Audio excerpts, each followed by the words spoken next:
So Rick, one of the things I was telling Jill, who's the only one that took me up on meeting beforehand, is that you are allowed to ask follow-up questions to any of the questions. So that's where they may differ, but the structure has to remain the same for legal purposes. We don't get sued by somebody saying, we're showing favor to one person or the other, basically.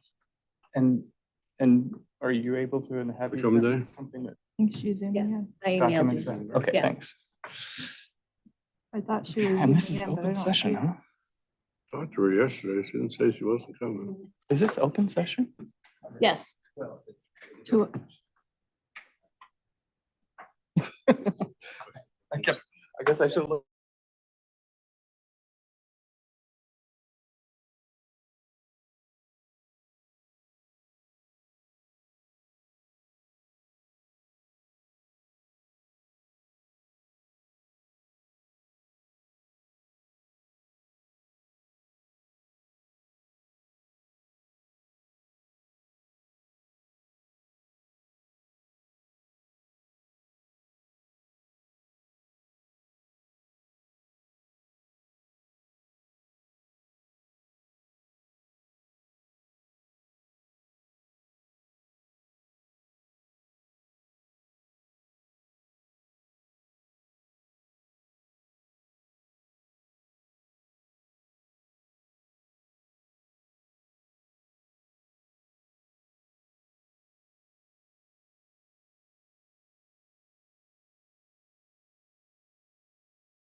We only have one item under county matters. These items include non-routine or controversial matters and are listed alphabetically by department. A member of the board, staff, or public may request that an item be heard out of order. First item is Human Resources 1.1, conduct oral interviews of 2 candidates to fill the auditor controller position for the unexpired term ending December 31st, 2026. No fiscal impact. And Trent or Layla, were you going to sort of introduce the matter? Yeah, I can introduce. So we're here to appoint the publicly elected official of the auditor. Ms. Bickle formally submitted her retirement announcement effective 31 March, about 6 weeks ago, and we published that. I'd have to go back and look at the specific meeting. I think it was F1 of the I think it was the February 6th meeting that was published publicly. And now we are here to conduct interviews to fulfill that position. The interviews are conducted in open session because we are appointing a publicly elected official, and that is governed by state statute and code. We will, the board will conduct these interviews as we would conduct any other interview, they will just be a little bit more public because this is in fact a publicly elected position that we are appointing.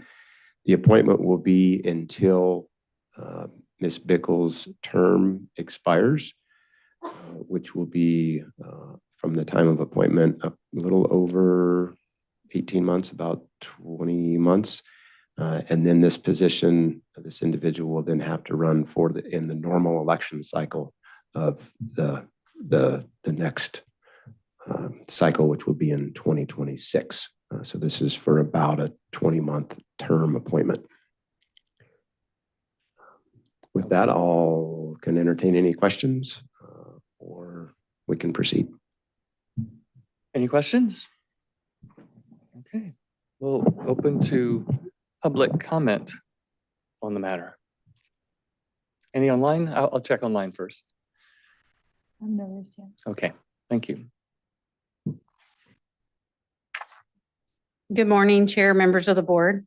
My name is Terry McBrayer, and I'm happy to speak to you this morning, both in my capacity as a treasurer tax collector as well as a resident of District 2. In our county, the role of an elected official surpasses mere ceremonial duties. It really necessitates the presence of an active, qualified individual to drive financial oversight and to execute essential tasks. Given our limited funding, efficiency and diligence are imperative in every position. Christine embodies these qualities admirably. Despite the absence of our current auditor due to medical reasons, Christine has consistently demonstrated her dedication by being present and actively engaged in the day-to-day operations. Her commitment to going above and beyond ensures that critical tasks are completed accurately and on time. Christine's strong teamwork and collaboration skills further contribute to the cohesive work environment essential for our county's success. I often equate the assessor, the auditor, and the tax collector to a three-legged stool in our county's financial ecosystem. Just as a stool requires all legs to maintain stability, each role is indispensable, and collaboration among these ensures smooth county operations. This analogy highlights the significance of accountability and cooperation among these key positions. Disruption in county operations extend far beyond our departments. They affect school districts, special districts, and ultimately our residents. The seamless functioning of our operations is vital for delivering essential services, upholding infrastructure, and cultivating a thriving community.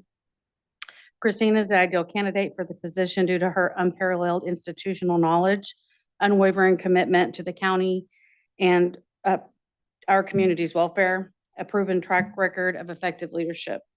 Her profound understanding of county operations, coupled with her unwavering dedication to serving our community, uniquely positions her to excel in the role and drive positive outcomes for all stakeholders involved. Thank you. Thank you. Any other public comment in the room? None online. I have no raised hands. Okay. With that, we will move into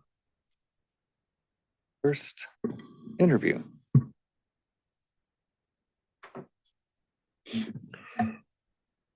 Chair, if I may, we have two interviews as is indicated on the schedule. One of them is from out of the area and will be conducted via Zoom. It's my recommendation that we conduct that interview first, just for timing purposes.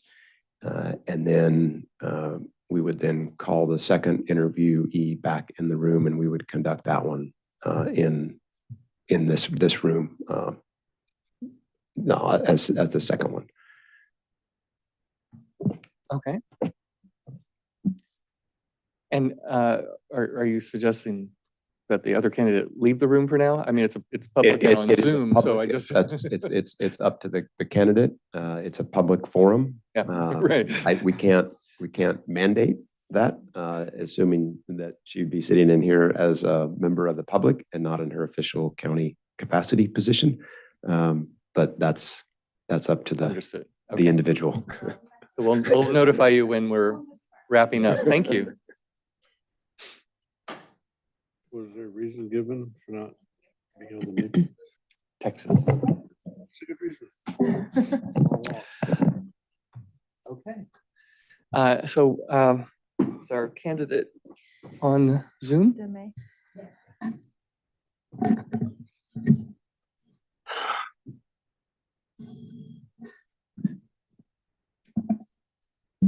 Hi, Mark. Hi, good morning. Morning. Why don't we just do some quick introductions so Mark knows who he's speaking with? So I'm Rick Lutweiler, currently the chair of the board. I represent District 1. Good morning, Mark. I'm Jill Cox. I represent District 2, which is predominantly just the Weaverville Basin itself. Dan? Dan Frazier, District 5. Liam Gogan, District 3, Douglas City, Hayfork. And one of our supervisors, Heidi Carpenter Harris, is away on business and couldn't make it today. Trent, I think if you're all right, we'll have you take the questions that she was previously assigned. Yeah, I'm good with that. And Mark, my name is Trent Tuthill. I'm the county CAO. And Layla, have you two already met? Yes. Hi, Mark, it's Layla, the HR director that spoke with you. My name's Craig Goodman. I am the financial consultant for the county and the technical expert for this interview. Right. And also with us is our deputy clerk of the board, Ashley Piker. Okay, let's begin. All right, Mark, I'm going to ask you the first couple of questions. The first one is to do with customer orientation. It's a three-part question, so if you need me to repeat some of it as you move through, that is perfectly fine. How do you identify your internal customers? What steps have you taken to ensure they are satisfied? And what were the challenges? Okay. From my side, good morning, everybody. A pleasure to meet all of you virtually. And so talking about customer service, everybody within the organization internally would be a customer. The auditor controller's office essentially serves the entire organization, finances, spiders out into everything practically. So at that juncture, everybody is identified as internally as a customer for our department, our area. Excuse me. So steps in satisfying them is first identifying their needs. Open communication, talking with them, finding out what their needs are, and then doing our best to provide that information or that solution that will help get them what they need or desire as far as information or transactions or whatever's necessary for the situation.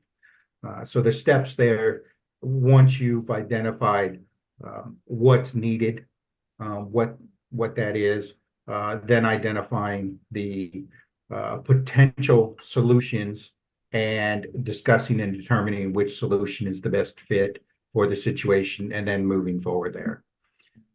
So some challenges definitely could be, for example, not enough resources, or there's difficulty in obtaining resources. Give you an example, when you're talking about federal grant money or something, it may be a need to file paperwork and then wait the appropriate time following up. So you, from my side, it may not be something I can turn around and say, oh, you want this money? Well, it's going to take 6 weeks to get it from this grant. I can't just give it to you if I don't have it, for example. But we can look at alternative solutions in a case where there's a need prior to the ability there, what we can do in a situation like that. So we look for alternative solutions there. But essentially, there could be other challenges, communication challenges, not being able to identify what the needs are, those kinds of things. But I don't see too many issues, challenges that we could not find a solution for, that it would not be possible. So we just work together as a team and communicate, and we can get there. Okay, thank you. Next question has to do with personal leadership, and it is just a single part to the question. How would you define leading, and provide me with an example of how you have helped others support meeting the goals of the organization? So really, it was kind of a two-part question. Sorry, that was misleading. Phrased into one question, two parts. Define leading, and then provide me with an example of how you've helped others support meeting the goals of the organization. Okay. Well, I guess there's many ways to define leadership, and for me, being a leader, I guess the best way to define that is being willing to step forward and take the initiative to drive a process or a procedure, or this is also collaboration. Normally, you're talking about leadership in the context of a team, not a sole leader at the top. So there's collaboration in this effort, this initiative to move forward, identify the situation you're in, those kinds of things. So a leader and leadership, I would define as taking the initiative, stepping forward, being out there and speaking up to drive what needs to be done in this situation. And then to give you an example of that, so coming into, say, I can give you an example from the job here in Laredo, where stepping in as the new person, identifying the processes and procedures that were going on. And one of the things that I did was identify that the team within the finance department here was not having regular meetings, no management meetings, no general all hands department meetings. And so for me, I looked at that and thought that is not a good way to have run this area, this department. And so as a leader, I took the initiative and started, we're going to have Monday morning manager meetings. We're going to do once a month all hands meetings. And that was something that I thought, if to lead this team, we need to bring the team together. And right now that's not happening. So that's an example for you of how I came in and noticed something that wasn't happening that I thought needed to happen to better orient this department here. Okay, very good. Thank you. Mhm.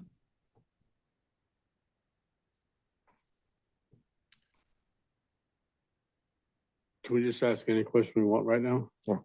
Or should we stick with the format? Okay, how are you, Mark? This is Liam Gogan, Supervisor, District 3, Trinity County. Tell me about the last conflict between two employees you handled. It's a two-part question. I could ask you both questions now or one at a time. Well, okay. Conflict, I can go over that. Well, I had a couple of employees conflicting over the way to handle the receipts process and reconciliation process. And one of them wanted to do it a specific way, and the other one thought another way was a better way to do it. And since they were both involved in handling this area, I just stepped in and said, let's sit down as a little mini group on this and talk about it and determine what we feel the best process was. And I made some suggestions to them that got them thinking about how they were both doing it differently. And we talked about it a little bit more, and they kind of decided that maybe the idea that I had was a better organizational way to go about it, and resulted in them both deciding, let's try this new way that Mark has suggested here and see if that works out well. And it turned out being a better solution simply because I have the experience to know that once going through that, you would go through then the next steps of reconciliation and other such parts of the process. And by doing it this way, the way of recording it specifically would make it easier to reconcile, as well as easier to put together all the deposits and other information that needed to be compiled. All right, well, Solution, bring them together and talk about it and just be open. so you answered both parts of my question there. Thank you. Oh, okay. Well, How have you built confidence in your team, even when they were struggling on a project? And please give an example. okay. Well, for myself, one of the things that I think about with a team is that making sure that they have the resources and assets and everything they need in order to accomplish the job, specifically if they're struggling on something. So the way I do that is talk to them, sit down.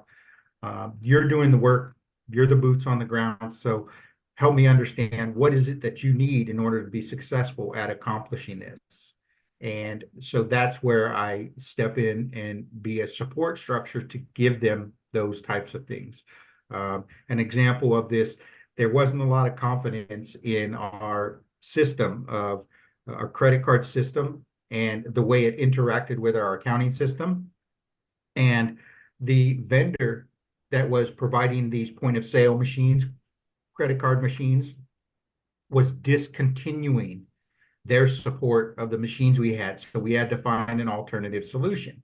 And there wasn't a lot of confidence from the staff that we were going to be able to find another solution and get it integrated seamlessly, if you will, without downtime.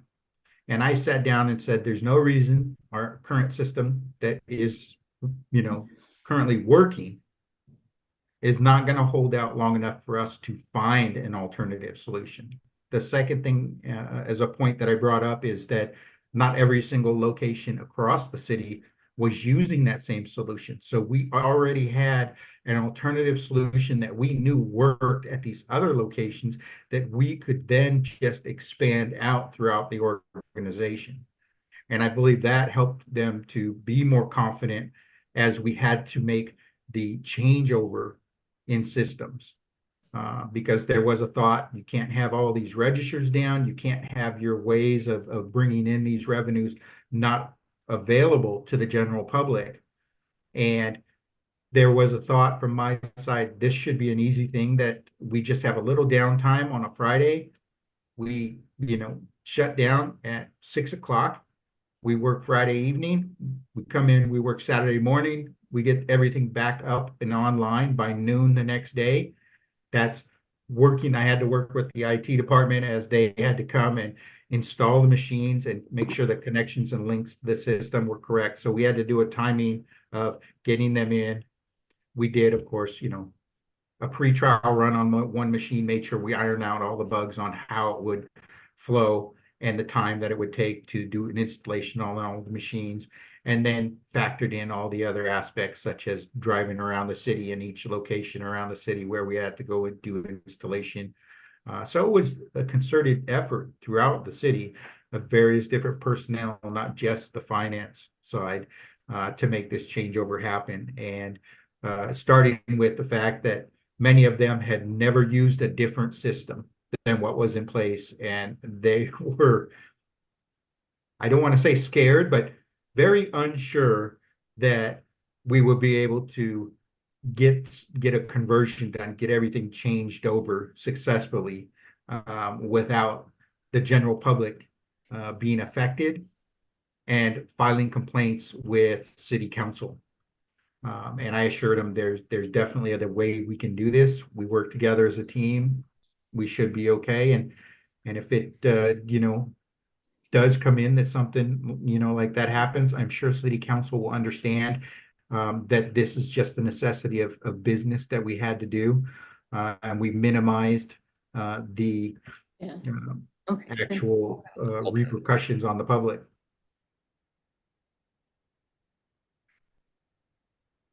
Thank you. And my last question for you, have you ever managed a project that has had adverse effects on another department that you failed to consider? And could you please tell me about that? Wow, I have to think about that for a minute. I can tell you, I don't see it as adverse. I think maybe at the beginning, the other department thought it might be adverse, but the project was switching over from submitting documentation from the departments and interagency pouches. They would print out all the documents, receipts, everything else that they had, make copies, and then send us copies. Our staff would get that and then have to take that information that was all in paper copies and do the following processes with it. So my suggestion was, why don't you just start putting these into a PDF document, an electronic document, and email it? And I know that some of the departments found that maybe partially difficult because their documents were in paper to begin with. Many of them said, this is actually great because now I have the electronic copies already. I don't even have to print that out. I can just attach it to the email. So from one side, it was a benefit. And for others, they said, well, I'm already printing out a receipt copy for the customer. I give them that copy. I just, have another copy I print for you guys. This is going to be more difficult if I now have to scan that copy in to get it to you. And so it was something that I did think about, but I thought this is the way of the future, going electronic, going digital. It's better for a number of different reasons. And so the adverse effect that some people were going to be unhappy about that, I kind of was there with that. I just didn't know the extent of how that would be. But I knew it was a possibility. Some of the other adverse effects, though, that maybe I didn't think about were that how would it affect their processes of what they do in their office if they have to change to meet this. And that's because I don't exactly know every detail of what they do within their offices. So I couldn't think of every little possibility there of what the difficulty would be if they have it in a specific format, Word document, and now they've got to convert it to PDF. Those little details, kinds of things I didn't go into as to how they were operating within their department, and what the issue would be if they were using different types of machines, calculators, tripart, printer paper, those kinds of things that would make it a little more difficult for them to meet this need of submitting everything electronically along with just putting the recap summary in with their cash when they deliver that. So there might have been some smaller pieces in there that I didn't necessarily factor into this that may have been adverse from their side, but overall it was an improvement, and from my eyes, it was a necessity of doing business that we needed to move in that direction. And I may have pushed it a little bit sooner than some of the departments would have liked. They may have wanted a little more time to think about it and make the adjustment before that got implemented as a policy on our side financially. Thank you very much. Mhm. All right, Dan Frazier, Supervisor, District 5. First question, tell us about what you consider the key responsibilities of the county auditor position. How will you ensure those responsibilities are carried out? Well, the auditor position has a number of responsibilities. I would say primarily it's the fiscal responsibilities that you are responsible for being fiscally sound in every aspect. And that includes transparency. And so from a number of sides, it just depends on what it is and what's happening in the organization if you're handling, federal grant money or something else. But normally within a auditor's department, you look at, you kind of have a couple of things going on. You have your daily operations, your accounting, your revenues coming in, and your, disbursements, expenses going out. And you need to make sure everything's handled appropriately and correctly. You're complying with all national, state, local, county statutes and ordinances as appropriate for each situation. And then from another side, there is the financial reporting.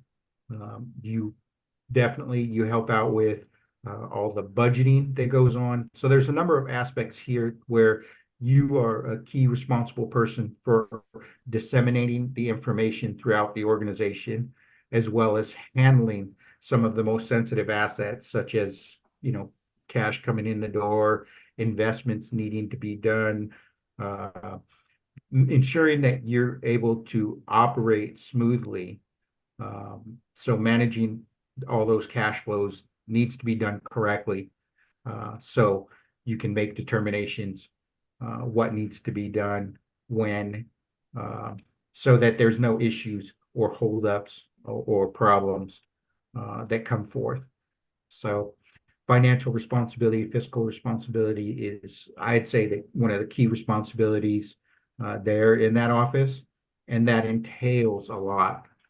We are a public organization, government, therefore transparency is out there to the general public.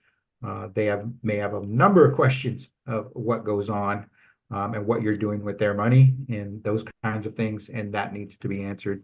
There's a lot of responsibilities there. I look at it that my responsibility in the auditor's office is to ensure that we're doing everything we're supposed to the right way, and that we're meeting all the needs and the directions of yourself, the commissioners and everybody that say, this is the direction we want the organization to go in. This is what we're trying to do. And fiscally, I'm there to support that. Thank you. Next question. How will you stay informed about the complexities of county auditor position, and how will you ensure the county follows the governmental accounting standards board standards? Okay, well, some of the ways that I stay informed is my network of friends. I also have a number of resources. They used to be ordering, periodicals and things like that, Journal of Accountancy and such. Now that's all online, and I get them via email and such. And I just stay apprised of what's going on there. I also definitely am a member of some organizations like the GFOA, which is the Government Finance Officers Association. I myself am also a member of a number of other organizations. For example, in California, AICPA, which, American Institute of Certified Public Accountants. So I get information and emails from them all the time regarding what's going on. I definitely look at the GASB, the Governmental Accounting Standards Board website, and participate there when they have new pronouncements coming out, and I have an opinion to put in there. I will definitely do that, but I also look at what they're doing there, their implementation guides, their suggestions, what they say is coming down the road, looking at what the expectations there are, if they're making any significant changes to GAAP, which is, general accepted accounting. So whatever it is, in that sense, I'm staying abreast of that, as well as I have a network of friends that I'm able to keep in contact that are part of this same field, governmental accounting and everything. And so therefore, I'm able to kind of talk with them, bounce things off of them if I have any questions or thoughts about stuff. And it seems if we have a financial advisor, I would definitely be speaking with that person as well on, financial things that relate to county business.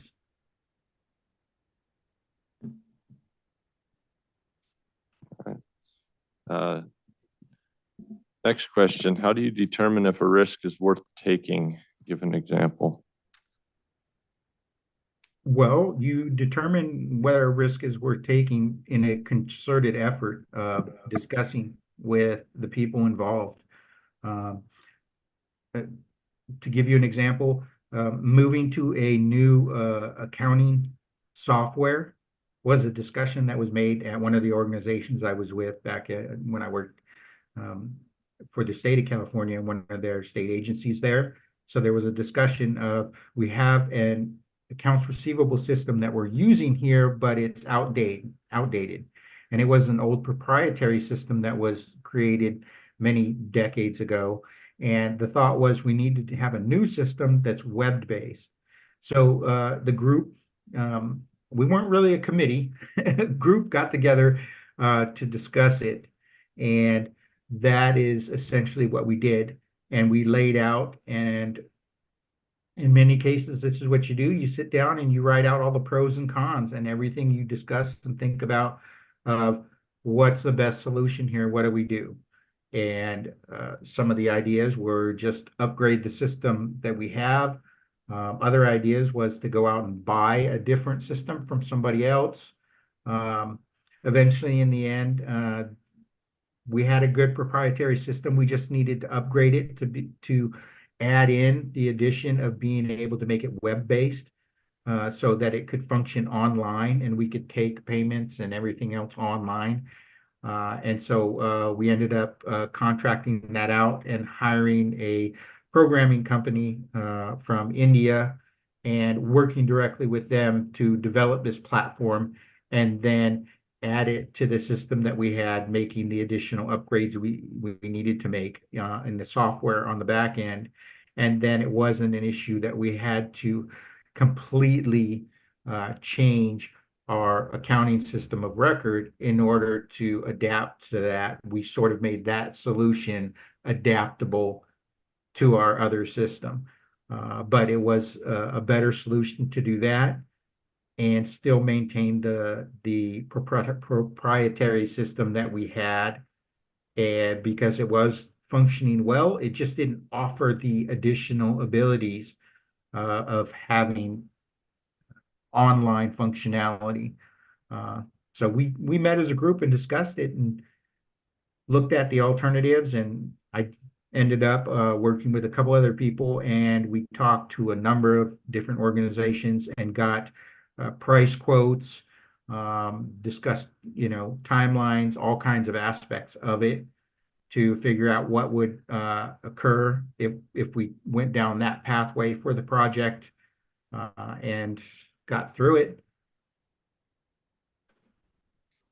Thank you. Deanna's Gilligan. Tell me about a time when you had to come up with a new or different approach to reach a goal. What did you do, and how did you arrive at your approach? Okay. Well, I know that we had a goal in this last organization here, Laredo, City of Laredo, where we wanted to be more efficient in our processes. And one of the things that I noticed is a lot of the reconciliations were being done manually. Papers were being printed out and items checked.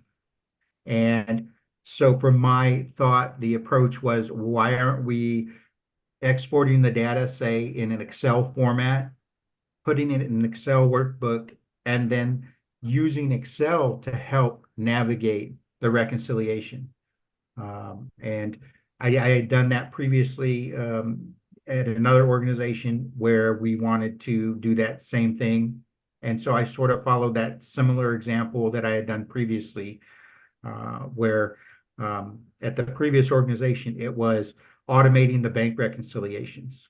When we were talking bank reconciliations of millions of lines of data coming in and out. So it was easier for me to just go write a Excel macro that would bring the data in from both sources and then compile it and do the actual reconciliation, spitting out only the red flags of what didn't match. And I just followed that same approach at this organization, that the reconciliations would be better if they were automated. And it didn't make sense to print things out. Instead, export it to a format And if we need to export into a Word format and then convert to Excel or something where we could do the reconciliation, that's what we would need to do, was the better option. And so that's what I moved forward in the organization there to do that as the steps. And it worked out well. Okay, thank you. Mhm.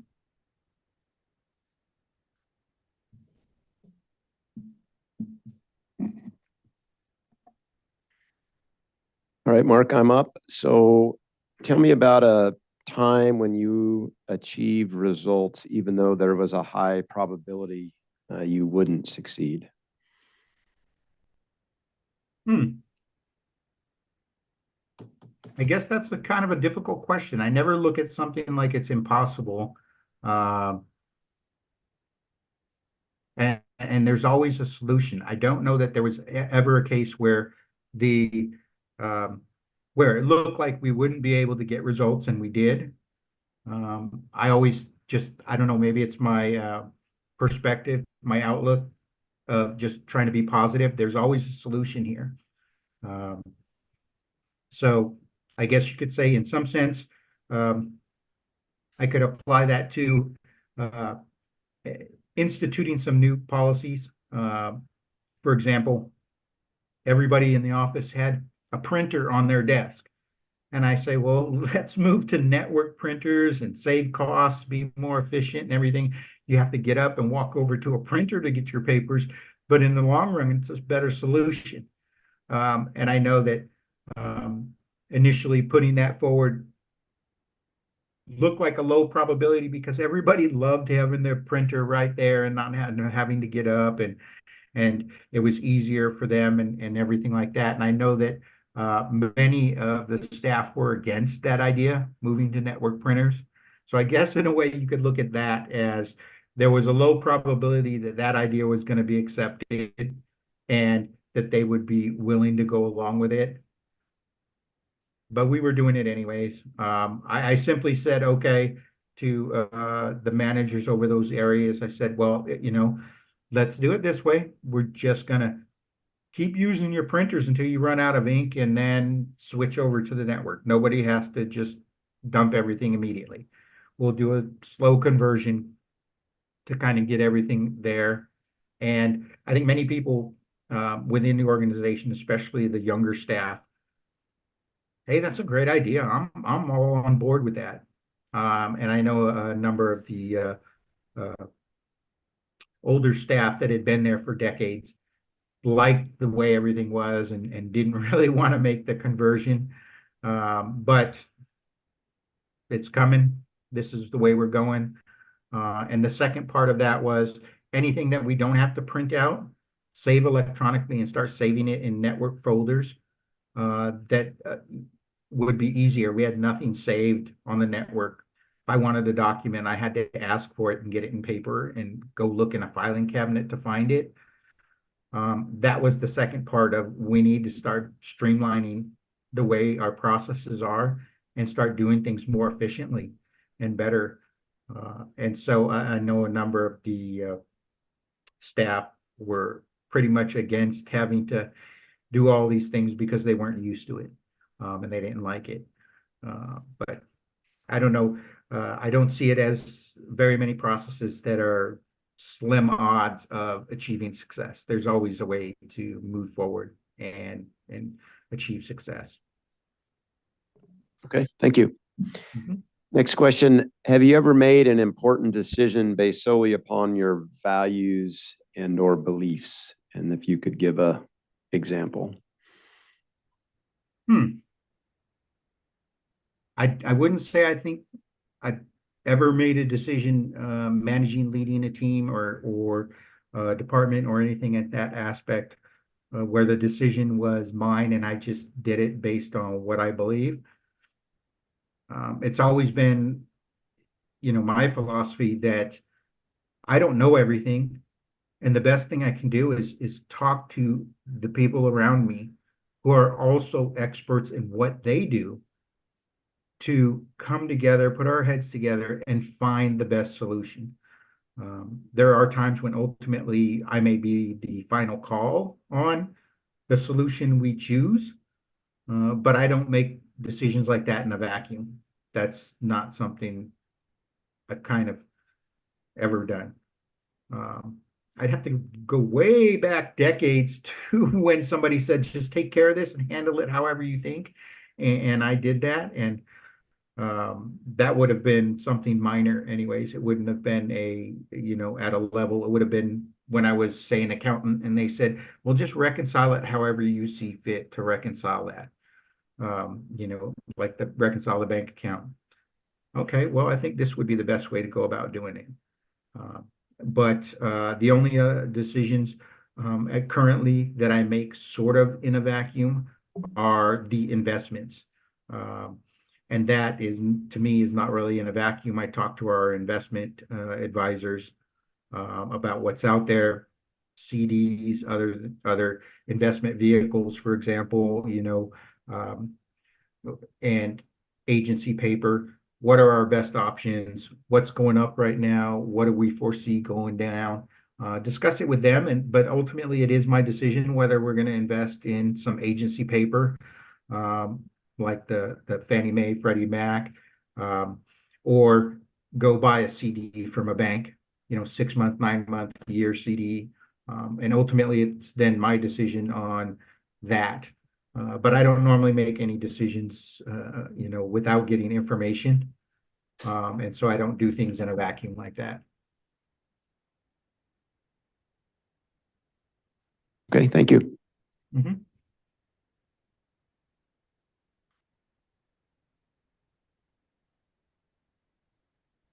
Okay, I have one more. Tell me about a time when you stood up for what you believed, even though it was an unpopular decision or event. Well, I would say that would go towards something that came about most recently, where ultimately there was a discussion of whether or not we should make a concerted effort to change our investment policy and the way we were investing. The previous, my predecessors here had a different investment strategy at the organization here of what they were doing and how they were doing it. And when I looked at what was out there, I went to, city manager, deputy city manager, and said, I think we need to adjust this strategy. I don't believe it's the best thing for the organization. And so talked with them, explained what I thought was the best strategy we should be using. And they said, well, it's your area, it's your decision. If you really feel that, go ahead and make that adjustment. I did and moved forward with that. It made a few changes, but it ended up being the better solution ultimately. I can give you more specifics about it, but I'm not sure if you are interested. No, that's a good answer. I'm sure there's many more specifics and details associated with that, but that's a good answer. Thank you, Mark. Mm-hmm. Okay, Mark. Tell me about a time when you had to act before you had all of the relevant information and basically kind of get to the point of how did you determine what to do? Well, again, I'd have to think about this. There's been situations where you have as much information as possible at the time and you make that decision. And then after the fact, you learn about information that you didn't have that might have changed your decision, that hindsight.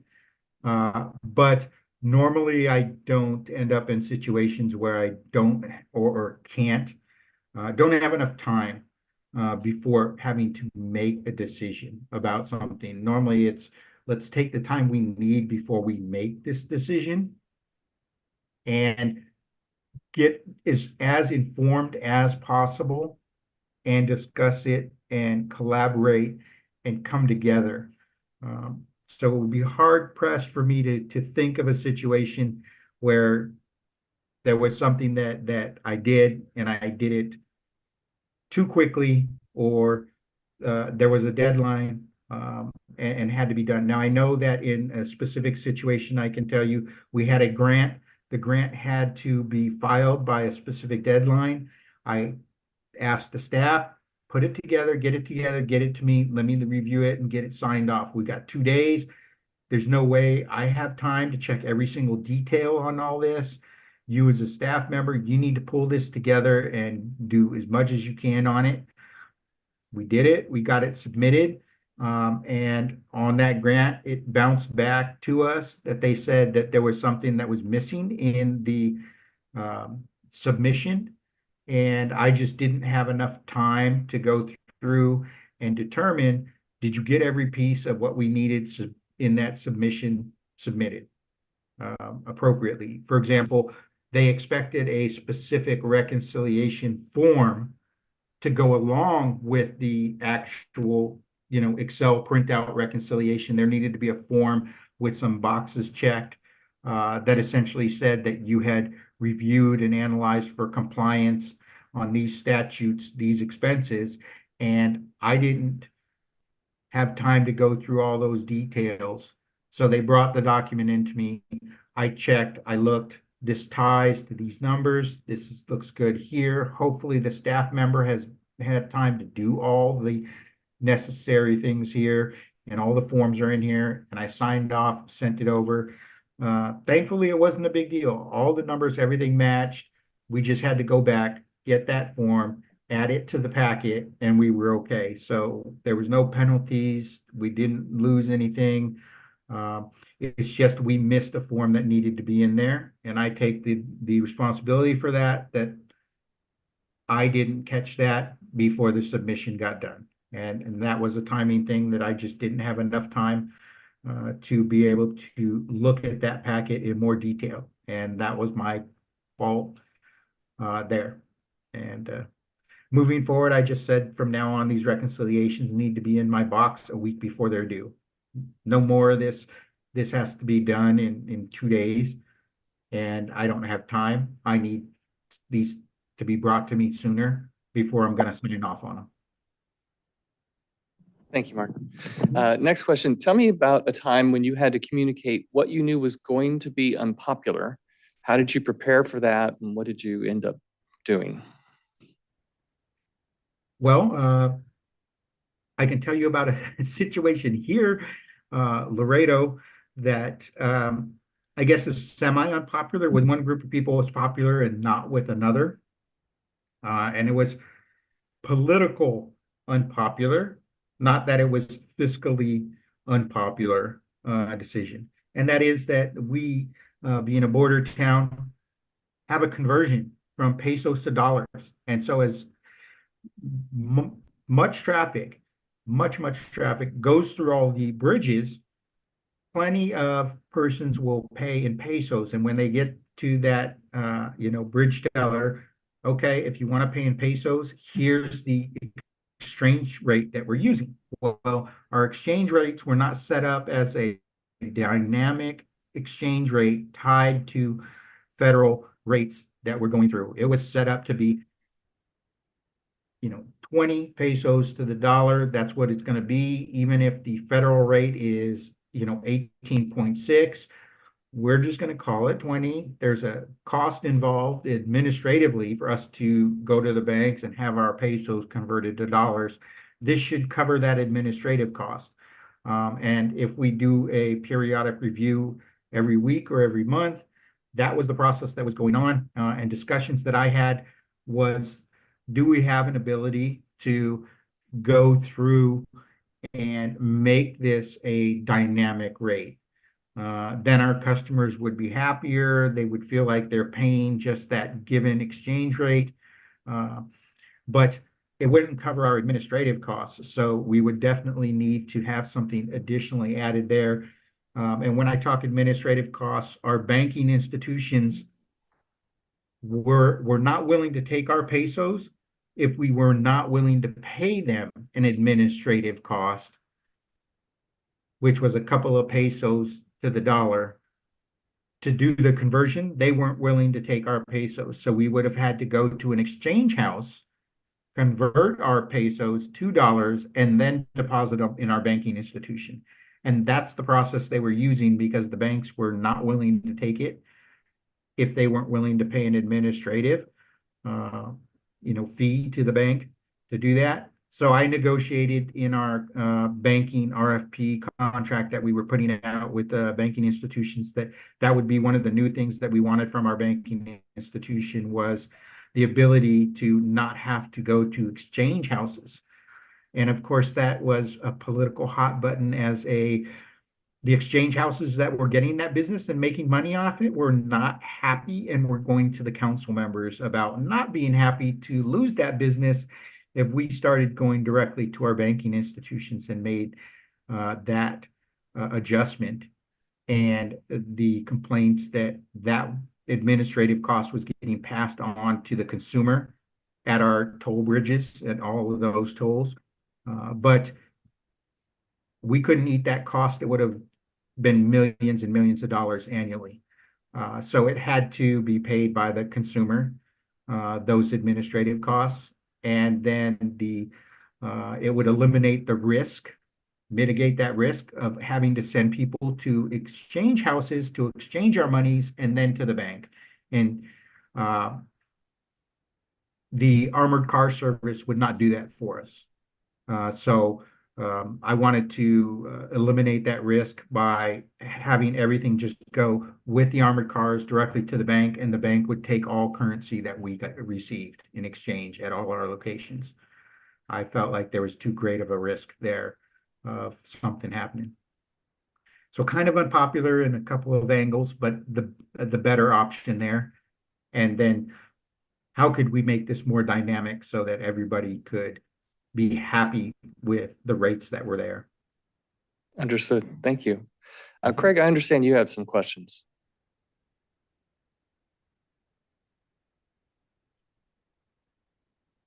If you're speaking, Craig, we can't hear you.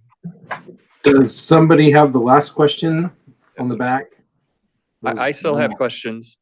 Okay, I just have the one main one.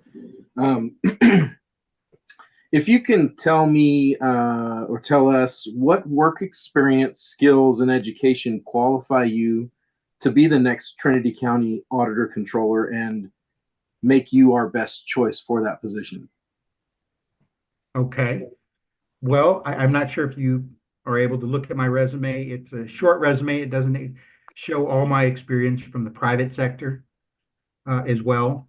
But I have a lot of experience. I've been through a number of different industries in my work career, having been in manufacturing and construction, so cost accounting, other kinds of areas where I gained skills. But I do have the education. I have advanced education, master's degree in governmental accountancy.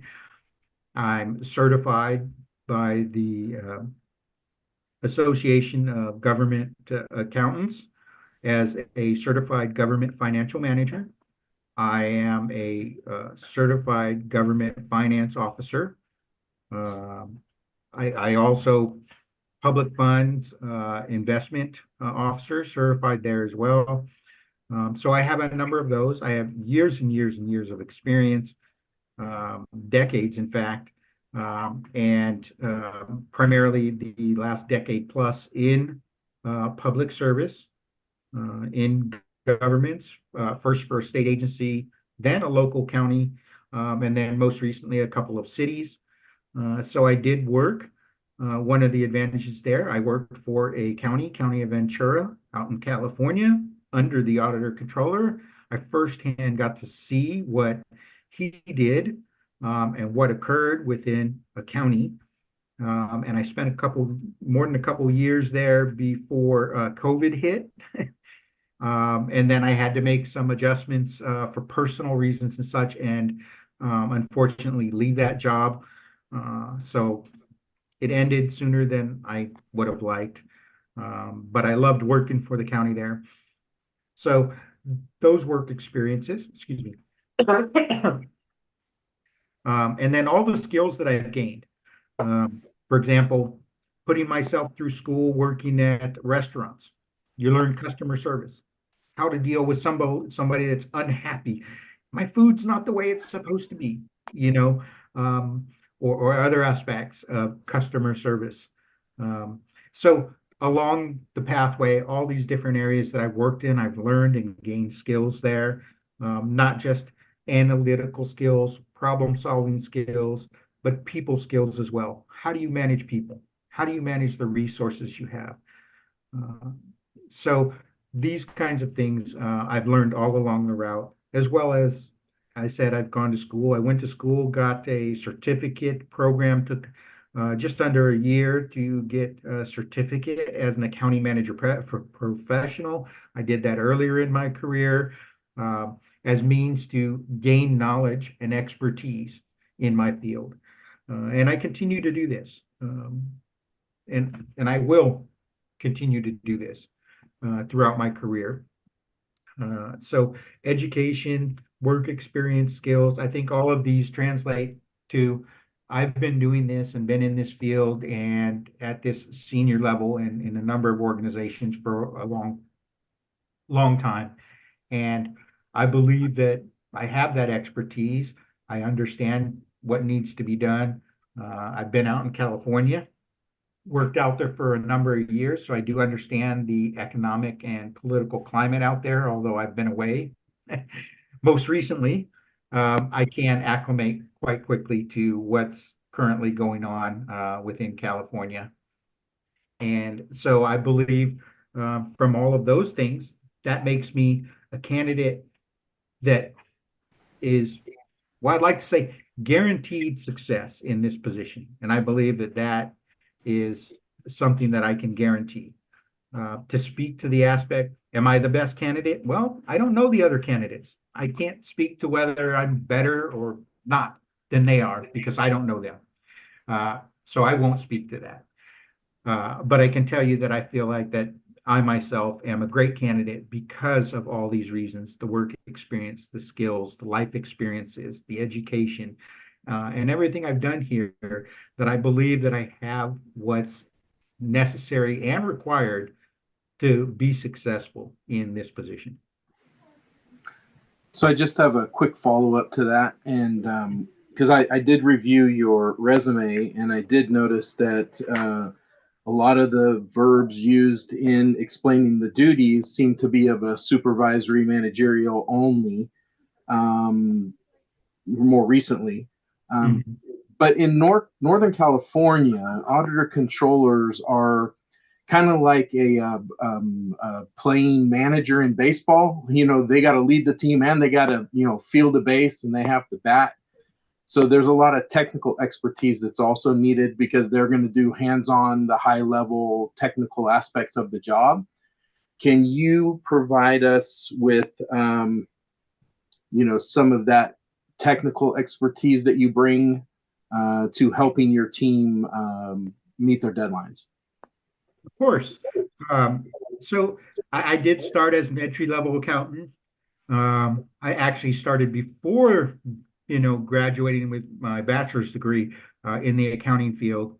I started out working for a CPA firm and a JD, a tax attorney, and I was their office manager / accounting assistant, and I would do the bookkeeping, pulling things together. And as I mentioned before, I have no issues. If an Excel macro needs to be written to automate a reconciliation, I can go in and sit down and write that Excel macro. So I do understand Visual Basic and C++ and other things that you wouldn't normally think somebody in the finance profession would understand programming language and be able to write those types of things. But I've taken classes like that. I took them when I was in junior high, and I've applied those skills and done that.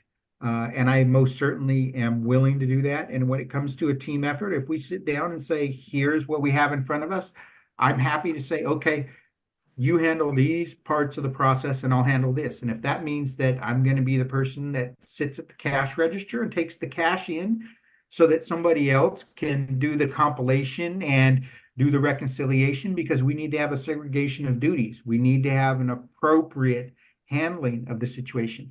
And so if it means I need to sit there at the cash register and take the cash in because somebody has to do it, then that's what it'll be. Or they'll do that and I'll come through and do the actual reconciliation. How much cash did you bring in? Does that match what the receipts say? Okay, check mark, check mark, check mark. So I'm not afraid to roll up my sleeves and do what needs to get done. I've done that in the past. Yes, I've, you know, worked my way up, and now in most organizations, it's supervisory role. And you're reviewing a lot of things. But at the same time, as I mentioned with the investments, there's nobody else doing that, deciding what to invest in, and then sitting there and actually getting on there with the broker and saying, I want to make this purchase, and getting online to say Wells Fargo or something and entering the stock ticket information to make that purchase, and reaching out to the bank and saying, this is coming your way. Please release these funds to this organization. You're actually handling all the details. Or when we did a bond issuance, okay, I was the one, give me these financial informations. I got to put this together get these PDF documents. I've got to make this PowerPoint presentation that can go out to the underwriters, can go out to the various interest parties.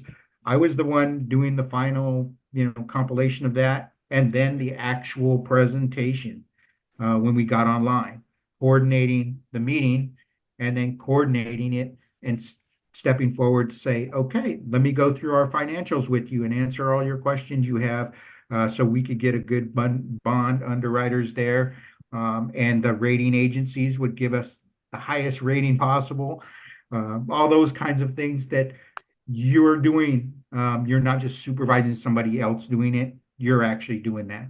But yes, at this point, I've worked, for so many years in the field. I worked my way up that now I am, managing a whole department, if you will, being the director, to handle those aspects. And there's less duties that I'm doing manually, but I still got to go through, every requisition and decide whether it's appropriate, and get signed off by the finance director to say, yes, this purchase is in compliance. Thankfully, if you have a great staff and they do the review and you can, rely on them, you only need to check a few details and they've done all the rest of the legwork. Thank you. Okay, thank you, Mark. Thank you, Craig. Okay, one other one from our list, then I have a couple follow-ups. So motivating staff. Tell me about a time when you did something unique to motivate your staff. What was it? What was the outcome? Okay. Well, I think a great example here, as I previously mentioned, so it'll make it a quicker explanation for you. But coming into Laredo here, there were no team meetings or anything else. So one of the things I did set up was that all hands on deck staff meeting once a month. Well, part of that was to motivate and to bring the staff together. I did a couple of things. I first started an employee of the month for our department, and that award, and they would get their choices of options there. You get a gift certificate. You can have lunch with the director, other options that I threw out there as a reward. And the voting was everybody except myself. So the managers and all the staff voted a peer vote of who they thought was the best. And I thought that would help bring the team together. And it didn't seem like there was cohesion there. And then the second aspect, when we did have these meetings, I had little games like number games, like a crossword puzzle, and you're, circling all the words. Well, I did that, and all the words were finance related. And then there was another one where it was all numbers instead of, letters. And we do little games, and I would, take $5 out of my own pocket, and whoever solved it first would get the $5. And games to bring them together as a team, because I felt like that was something that was missing from the department. And so that was, for me, a way to help motivate the team to want to follow my lead. Being the new guy, they don't necessarily buy into your ideas. And how do you motivate them to follow you? Well, you've got to get them to come together as a team. That's the first thing. And then the second aspect was get to show them that I really truly cared about what was going on with them and cared about them. And I wanted them to realize that they made a difference and they were important to the functioning of that department.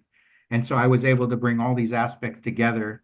And I think it motivated them to want to work harder for me and to want to, hey, if he thinks this is a great idea, let's give it, our full effort, not be skeptical and resistant to it. So from that side of things. Okay, thanks, Mark. Mhm. Following up on some of your comments with Craig, one thing is, what about this opportunity most interests you? Well, for myself, I guess I'm looking for a good opportunity with a good organization. I want someplace where I will have a career, not a job. I don't want to go place and not be happy there. And so I'll be honest, I've worked in the big city, and I'm not necessarily looking for another big city to work in. So I'm looking at, I liked my time living in North Carolina in the Outer Banks in a small community of about 8,500 people. Everybody knew their names. You knew all your neighbors. You could leave your doors open, and it was a comfortable, it felt like home. Something that, having grown up in San Diego and LA areas, you don't necessarily experience as much. And so now I'm looking for a smaller organization. And that's why those organizations in Texas that I went to and went to those cities, they were smaller. And yet there's still, I don't know, I don't want to say they're not small enough, but there's still a feeling that it's, a big city and people don't say hi to each other and they're not as friendly. And that's something that I'm looking forward to. And having known somebody that lived, for many years up in that area, when I saw this opportunity, that was something that I said, I bet you it will be nice and friendly up there. And so that was something about this that I thought I might like living up there. And that attracted me to, hey, I believe I can very successfully do this job. And I might like to live there. So I could settle down there and live the rest of my life. And hey, it's not too far from my property in Oregon where I'm building a nice retirement cabin. So, hey, some nice things going on. This could work out really well. Great. Well, in a follow-up to that, if selected, what are your plans regarding moving here and becoming a registered voter in Trinity County? My plan would be yes to move there and yes to become a registered voter in that county if offered the opportunity. That would be a yes to both of those. Okay, and did you have a time frame for that? Well, considering we'd have to go through all the process, but once we, come to an agreement of what it is, then I would immediately begin, looking for someplace to stay there. I don't necessarily know the whole community yet, so I don't know if it will be very easy to, find a rental apartment and move there, and then later down the road, find a home to buy.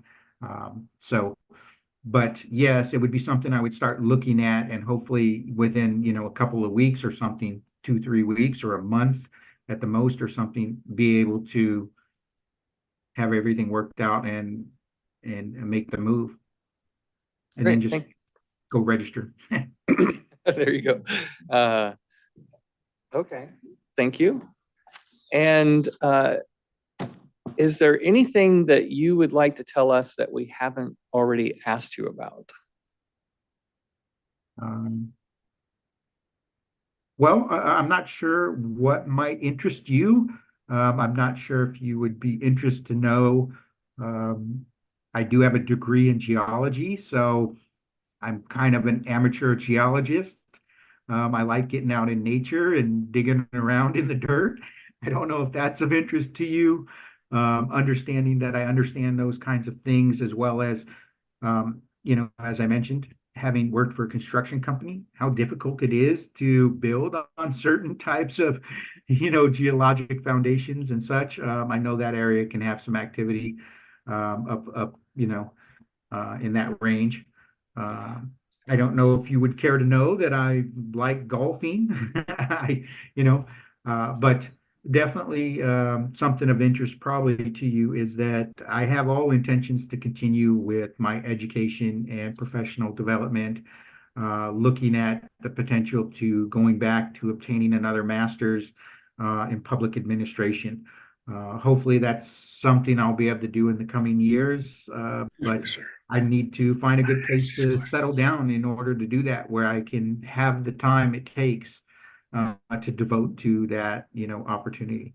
Um, I guess there's things on that don't come through on a resume that hopefully may have come through during, you know, this interview process about my character and my integrity and those kinds of things that I know would be important to you, as well as, you know, my ability to be flexible and adaptive to the situations and collaborative with all my coworkers and the general public as well, and how I would be able to provide excellent customer service and things like that. Hopefully, a lot of that has come through, but Thank you. to let you know.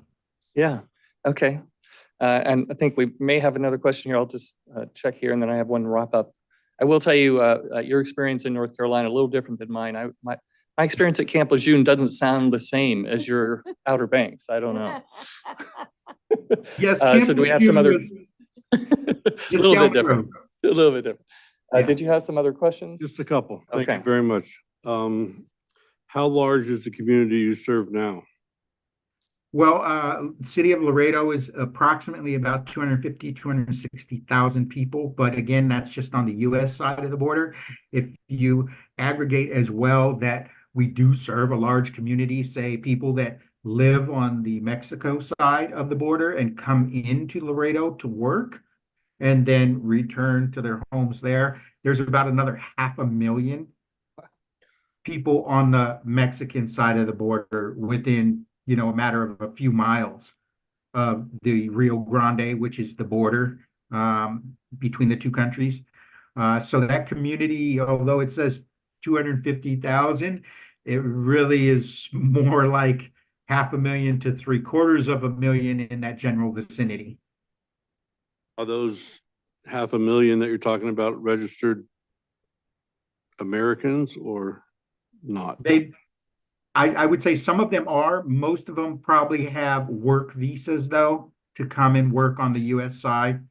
But again, they may have dual citizenship or simply be US citizens that choose to, you know, live on the other side of the border for economic or financial reasons, you know. How long have you been on the job there? About 6 months. Is there a big difference between California auditor law, we'll say, and Texas auditor laws? Well, there are a number of differences that I've discovered so far.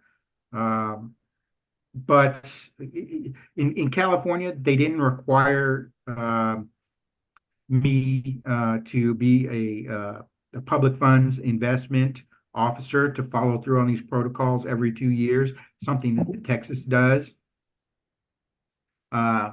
That if you're in that position where you're doing that investing and handling them, you have to go get certified there and everything. That's, you know, one difference. Some of the other differences I would relate to, for example, property taxes and property tax exemptions. California had what, Prop 13, right, as far as the way they handled their property taxes and the freezing of the property tax rates. Texas has a situation where the property taxes go through a no new revenue calculation, another calculation. You do these as well as they have homestead exemptions, things like that, and former military exemptions that they have for veterans that make a difference in revenues you can or cannot, in a lot of situations, collect. But a lot of the other aspects are similar, district setups, school districts, other kinds of tax increment reinvestment zones that they might create. Those kinds of things are all similar to California in that respect. So financially, the way the property taxes and stuff are collected is fairly similar. Texas uses what's called appraisal districts to do the actual appraising of the properties and the calculations and putting together all that information. But then California using counties to do the collections and then disbursements to the cities, things like that. Whereas Texas is a bit different on that aspect. Thank you. One last question. How many people work in the government of the community that you work in, or the county? How many county Well- employees, I guess I would say? Right. Well, the city, yeah. Well, when I worked for Ventura County, there was quite a bit more, but here, City of Laredo is approximately, I think it's almost 2,000 employees here. I want to say it was like 1,984 or something like that. Something like that when the last count was, but they do additional hiring, creation of new positions and stuff like that. So things happen there. So about 2,000, I believe it was. Thank you, Mark. This last one, actually, you get to turn the tables. Do you have any questions for us? Well, I mean, I'm curious of just, the general process of what's going on here, because this is somewhat different than the normal process because you have somebody leaving in the middle of a term. So I'm a little interested in that expectation here. We're going through this public interview. Will I be expected to go through another interview process or anything else, or that kind of thing? Those are questions that I kind of have. Where will it go from here? When might I expect to hear something? But some other general questions about the organization, I think we can go through when and if that road appears. Okay, well, fair enough, Mark. So I'll let Trent weigh in here as well. My understanding is really the board later today will have discussions and determine, are we going to make a decision today in this meeting?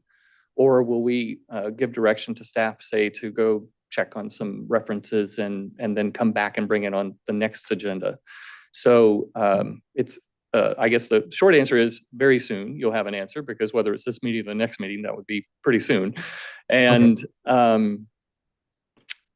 there are no plans at this point for any additional interviews. This is the decision-making body, if you will, for this particular position. So we just need to decide if we feel like coming out of this, we have the information we need to make a decision and go ahead and make it in this meeting, or if we want to gather a little bit more by reference checks and so forth and make it at the next meeting. Does that answer your question? Yeah, I think so. Okay, great. Well, Mark, thank you for being with us here today. I appreciate it. Thank you. Pleasure meeting all of you. And of course, if you do have any further questions or any follow-up or anything you think of later, feel free to go ahead and reach out to me, via email, whatever the case might be. And I'm happy to answer those. I want to thank you for your time this morning. It was a pleasure meeting all of you. Same. Thank you. Thank you, Mark. All right. Let's take a 5-minute recess. Will that be enough, do you think, for her to get over here? Yeah, we can shoot her. She's actually just out in her car. Okay, we'll just take a 5-minute recess. You guys want to take longer, whatever you want. 5 minutes good? Or do you, okay, 5-minute recess. Thank you.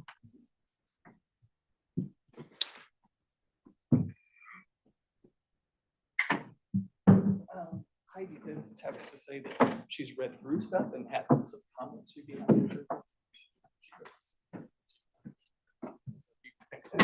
Can we answer when we come back? I'm there. I'm getting text messages. About? My wife just checked my messages on my other phone. You think she can? We got people on my flip phone. Oh, Yeah. She's got like 11 missed calls and 5 messages. Yeah. That's what everything Why else. don't you people call the right phone? Probably somebody complaining about potholes. any concerns? He's only been on the current job 6 months. That is a concern, yeah.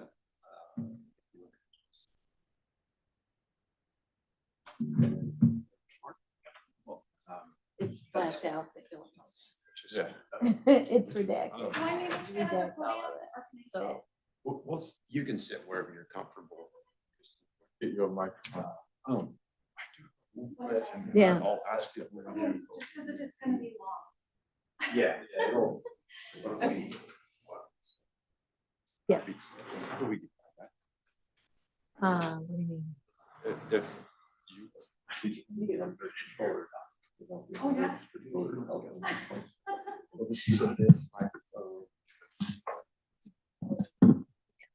So He knows that. just that all around. I know, it makes it tough. Just gonna run down the hall real quick. I'll be right back. Yeah. Yeah, I know, it's just. But, so, here's.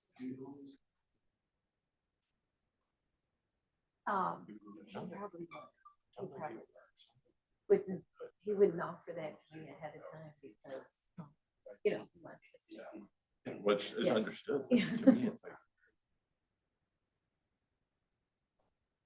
Yeah. which, the deal, but, She loves you. Yeah, yeah. Yeah. So. Yeah, It is a concern. to me. yeah. There might be a way that.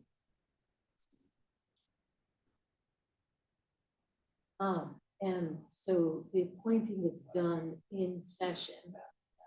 Whereas the offer and all of that kind of stuff can be done beforehand in order to do the appointment.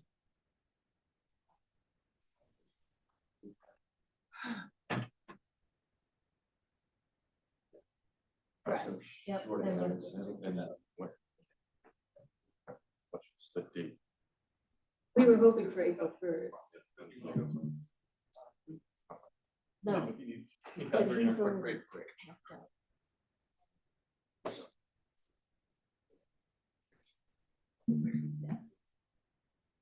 I understand why you would be. Like, yeah. Right? But. So he's hoping. I think this is the best thing. I ain't very According often with we're where the he's best right. thing I out know, there. right? But because of his Oregon thing and his, that kind of stuff, so. I have a process question for the two of you. I'll plug my ears. So if we do decide that we're going to do this, Mhm. I think.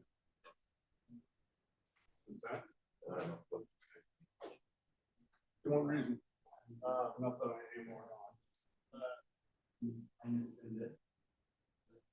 How we chose. Mhm. So just you think about that. I would assume if we're making a decision, then we would say, congratulations, you will all up, work out. So, Talking about and salary or it's, that kind of stuff.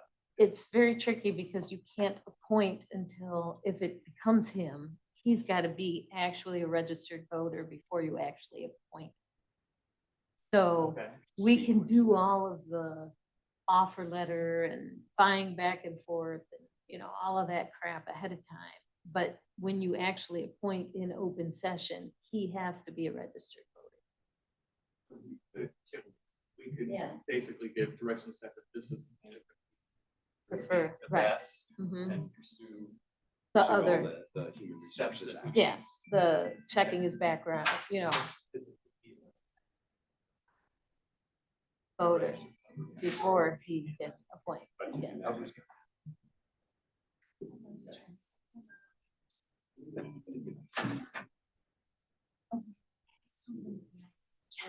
Everybody seems to be calling me.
Oh, we have some. I think you thought Craig would go first. Okay. We're good? Okay, well, welcome back and welcome. Hello. We are going to walk through a number of questions that we've got laid out for you. And we'll start, Craig, if you're ready. We'll actually put you in the beginning instead of towards the end. All right. Well, welcome. And the first thing that we'd like to know is tell us what work experience, skills, and education qualify you to be the next Trinity County Auditor Controller and make you our best choice. My work experience. Okay, well, in 2010, I was hired as the extra help employee at the Trinity County Auditor Controller's office. I sorted mail, folded warrants, performed various data entry tasks, and helped customers at the counter on the phone.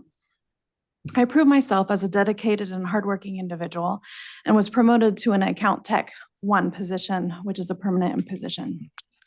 In that position, I processed accounts payable, accounts receivable, processed billings, and also ran reports for the special districts and schools while tracking their audits and budgets. I also participated my first year in year-end tasks that were needed. I then was promoted to an account tech 2 position, where I not only had the tasks of accounts payable and accounts receivable, but I also learned court distribution, managed and coordinated EMS meetings, and completed their yearly EMS report. I also processed and posted CalSAWs, completed fund reconciliation, compiled a budget book, and tracked public defender expenses, as well as year-end tasks. I then was promoted to a senior account technician, where I took on additional tasks of processing, well, I was actually the CalCard administrator. I did subsidized employment payroll, writing contracts and amendments. I did journal entry review and processing, and continued my tasks of year-end reporting. I fulfilled all tasks and proved myself to be promoted to the accountant 1 position, where I processed and reported the CFA, the property taxes, calculated the GAN, apportioned quarterly interest, performed monthly cash audits, developed budget, performed fiscal analysis and field audits, processed payroll, gathered information for the ACFR, as well as participated in all other end-of-year reporting. The assistant auditor position became available in 2019, so I applied for the position and got the job. As the assistant auditor, I have managed staff, processed property taxes, prepared and reported the cost plan allocation, the allocation plan, assisted in the completion of the budget book, developed budget, reported the CFA, processed full and modified accruals, and year-end reporting, as well as gathering information for ACFR. Over the 14 years of experience that I have had with the Trinity County Auditor Controller's Office, I have learned about the governmental accounting, auditing, financial, and reporting, and the standards, various government codes, health and safety codes, revenue and taxation codes, and the Trinity County Code, in which all financial processing reporting must be followed.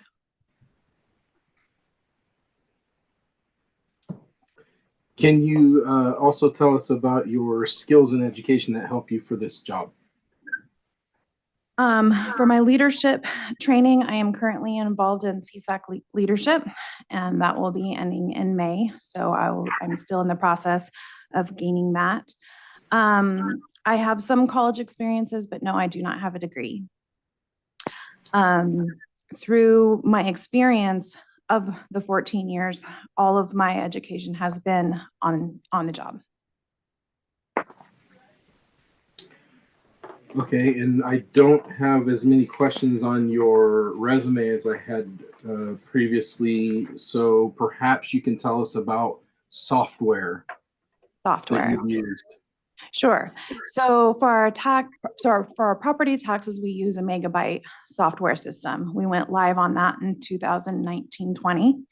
And I feel that every year I get better and better, but they're also improving their product. So I'm also learning more about their product and how they're trying to create efficiencies for us. I work closely with the tax collector as well in making sure that we're processing accurately, as well as the assessor's office for all property tax related items. Right now, we are in one solution, 16.2, which I was a part of going live in 2020. And we are currently working on upgrading to a new accounting database software, Finance Enterprise 23.1, and hope to be going live soon. Thank you.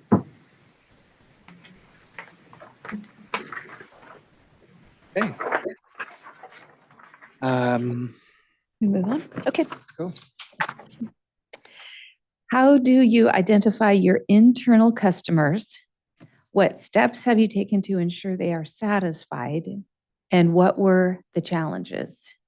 To identify my internal customers, meaning just within county government. Whoever you would within identify county. your customers to Oh, be. my customers to be? Uh-huh. Okay. That is our taxpayers. That is the public. That is all departments. It's our special districts and it's our schools, as well as our employees as we process payroll. What steps have you taken to ensure they are satisfied? And then you can describe any challenges. Communication. We need to have good communication with all of our customers. We have to make sure that we tentatively listen to any issues that they have and make sure that we're reporting to them accurately and working with them and being a collaborative worker if we're trying new procedures with them.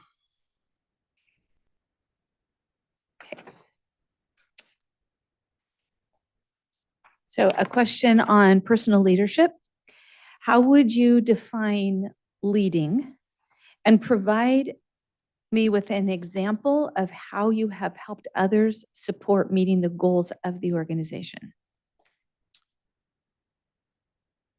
Do you want me to run that by again? Yeah, if you could say that Yeah. again. I wanna- How would you define leading? And then provide an example of how you've helped others support meeting the goals of the organization. How would I define leading?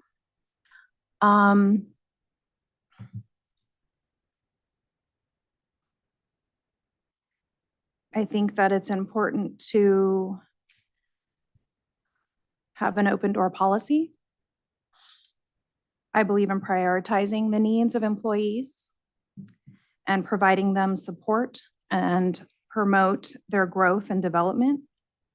I think it's important to actively listen and demonstrate empathy, but I also believe it's important to make decisions that will benefit the greater good. And did you have any examples that you wanted to provide? Oh, for leading.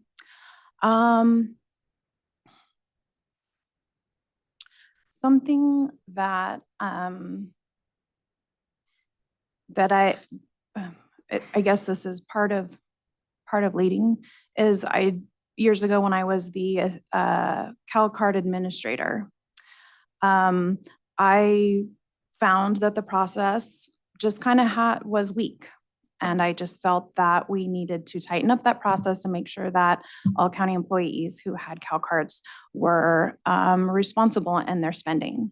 And so I developed a form for a request of a CalCard, and it has different stipulations on it.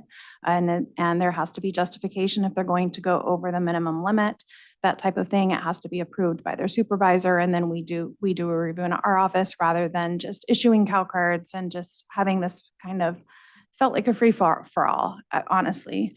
And also implementing the fact that when there are people who are misusing their CalCard, that we send out warnings. We let them know it's not okay, and that CalCards will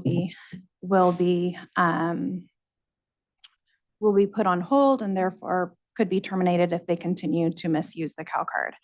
I presented this and I felt that it was a way to lead the team and show them that it's important to truly understand what you're doing and what you're seeing. And to make sure that when you're auditing your paperwork, your expenses, or even your revenues, that it's important to understand the impact it has on the county and how we have to really be careful with what we're doing. Okay, thank you. Mhm.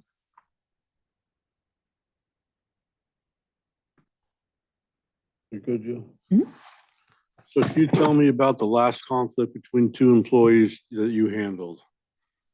What was it? What did you do? And what was the outcome? Personalities don't always get along. You can have two really great people and you can get along with each of them fine, but for whatever reason, they are just going to rub each other the wrong way, no matter how hard they try. And in that situation, I spoke to each employee and I just let them know they need to get to know each other. I let them know that their conflict affected the entire office. And that leaks out into departments. It leaks out to our special districts and to all of our customers.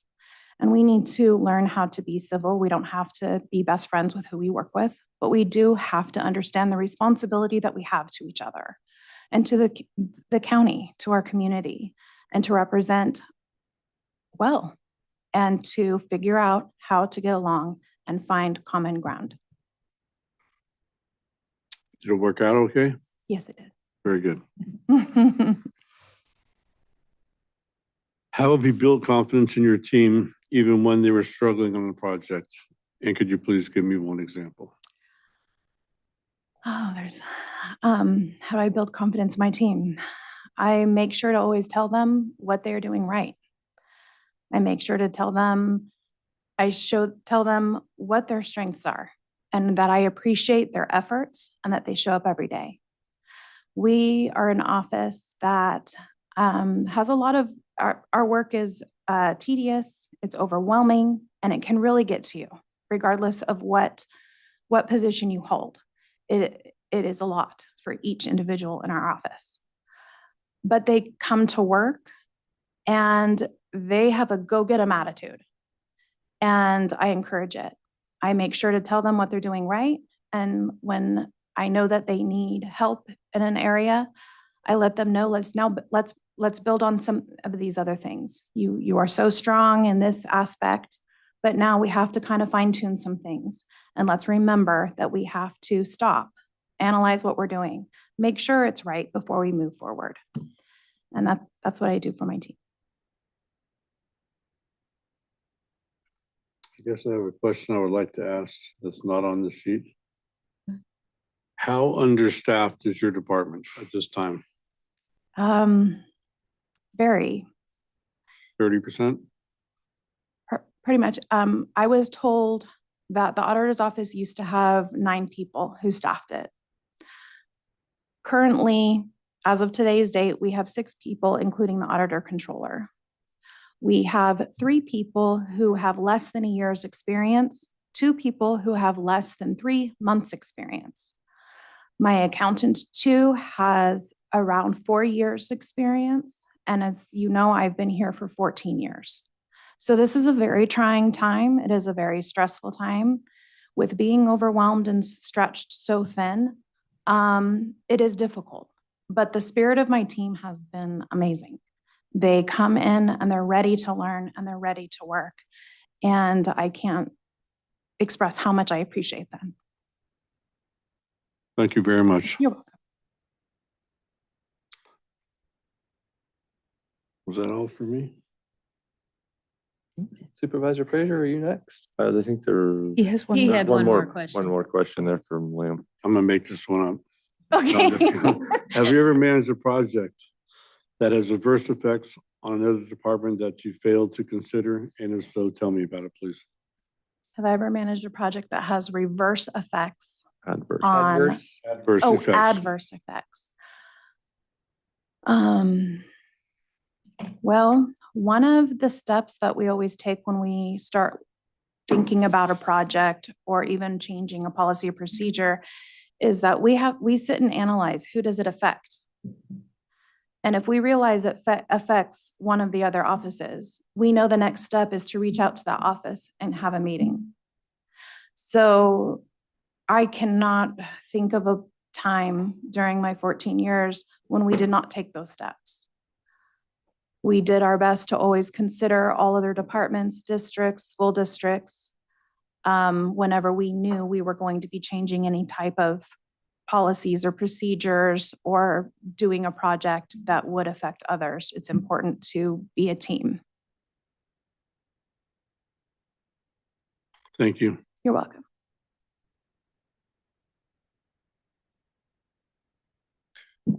All right. Tell us what you consider the key responsibilities of the county auditor position. How will you ensure these responsibilities are carried out? Well, the duties of the auditor controller and our office is defined by code sections of California Government Code, Revenue and Taxation Code, Health and Safety Code, and we're subject to state and federal laws, labor laws, regulations, policies, and procedures. The auditor controller maintains the financial record of the county, and it conducts the internal audits and reports financial transactions which must be in compliance with GAAP, which is the generally accepted accounting principles, and in accordance with the generally accepted accounting standards.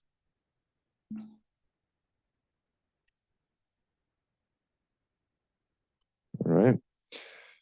And how will you stay informed about the complexities of the county auditor position, and how will you ensure the county follows the Government Accounting Standards Board standards? I didn't quite hear the beginning of that. If you don't mind repeating. Okay, I'll speak into my microphone. Yeah, thank you. How will you stay informed about the complexities of the county auditor position, and how will you ensure the county follows the Governmental Accounting Standards Board standards?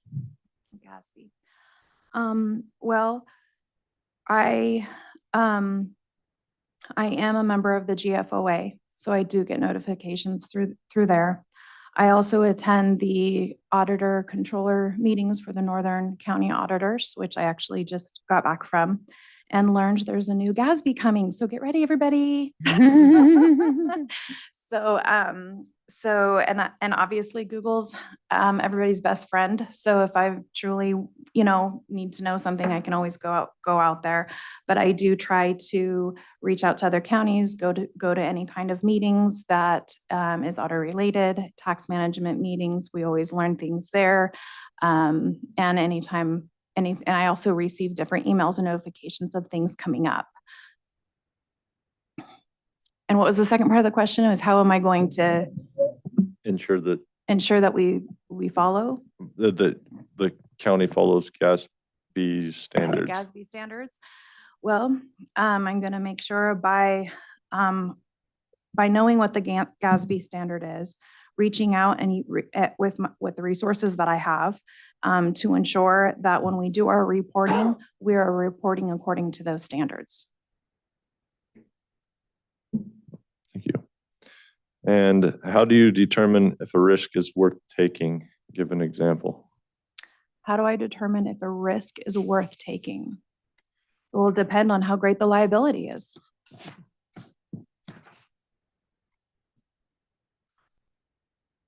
And do you have an example?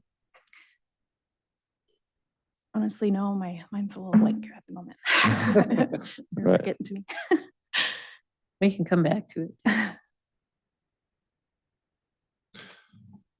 That was it for me. Okay. Tell me about a time when you had to come up with a new or different approach to reach a goal. What did you do and how did you arrive at your approach? Shoot, I feel like I already gave one of my examples. You can always circle back to something, with other features of what that situation was. Well, something that that I had to do was when we moved from our CREST database tax system and we moved over to our megabyte tax system, I had to create a lot of new type of procedures between the auditor's office and the assessor's office because it's a brand new database. So everything was just different. So I worked with both of the departments and a little bit more with the tax collector side because the way of when role changes are completed and whatnot, there's just a lot of timing and that type of thing. But we had to come up with the timing of when we're doing the supplemental role extension, because each department has their, laws and regulations that they have to follow. So that is something that I worked with both departments on. And then for my own report calculations and reportings and those types of things within my office, I had to adjust and alter how I went about getting all of that information due to having the new database. Thank you. You're welcome. All right, Christine, I got a couple questions for you. First one is, tell me about a time when you achieved results, even though there was a high probability you wouldn't succeed. When I achieved a result, when it was a high probability I would not succeed. Yeah. The very first time I did payroll, I only knew how to enter time cards, and that was it, because the person that was training me was unexpectedly out for the month. No one saw it coming. It just happened. There was no one in the office that could process payroll. So I learned how to do PPFs. And of course, and luckily I learned how to do some of the entry in time cards, but I learned on the fly how to interface CAMS batches. I learned how to do the balancing. I can't say everything was perfect, but I was able to get everyone paid. And I reached out to the HR office at the time. They were a great support in helping me with everything that they knew.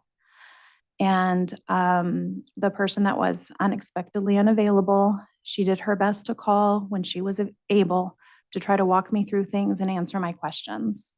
And I feel like it was a success, and that is how I was trained in payroll. Trial by fire. Yes. Okay. Second question, have you ever made an important decision based solely on your values or beliefs? And if so, could you give an example? Well, in every decision that we do make, we have to look at all of our government codes, our county codes. We have to make sure we're looking at our MOUs if it has to deal with any type of an employee issue, if that's the case. Everything that when we make a decision, we have to look at all of those things. And so when it comes to my personal beliefs and all of those things, I really have to set that aside and look at what is the letter of the law.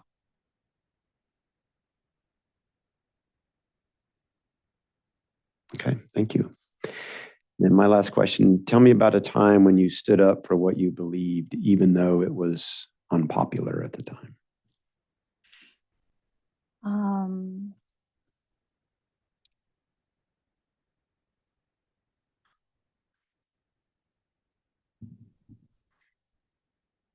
I guess the most recent thing is I'm a little bit nervous about going live in our new environment with brand new staff, and my accountant too, and I being spread so thin, pushing them even more to meet a deadline makes me nervous.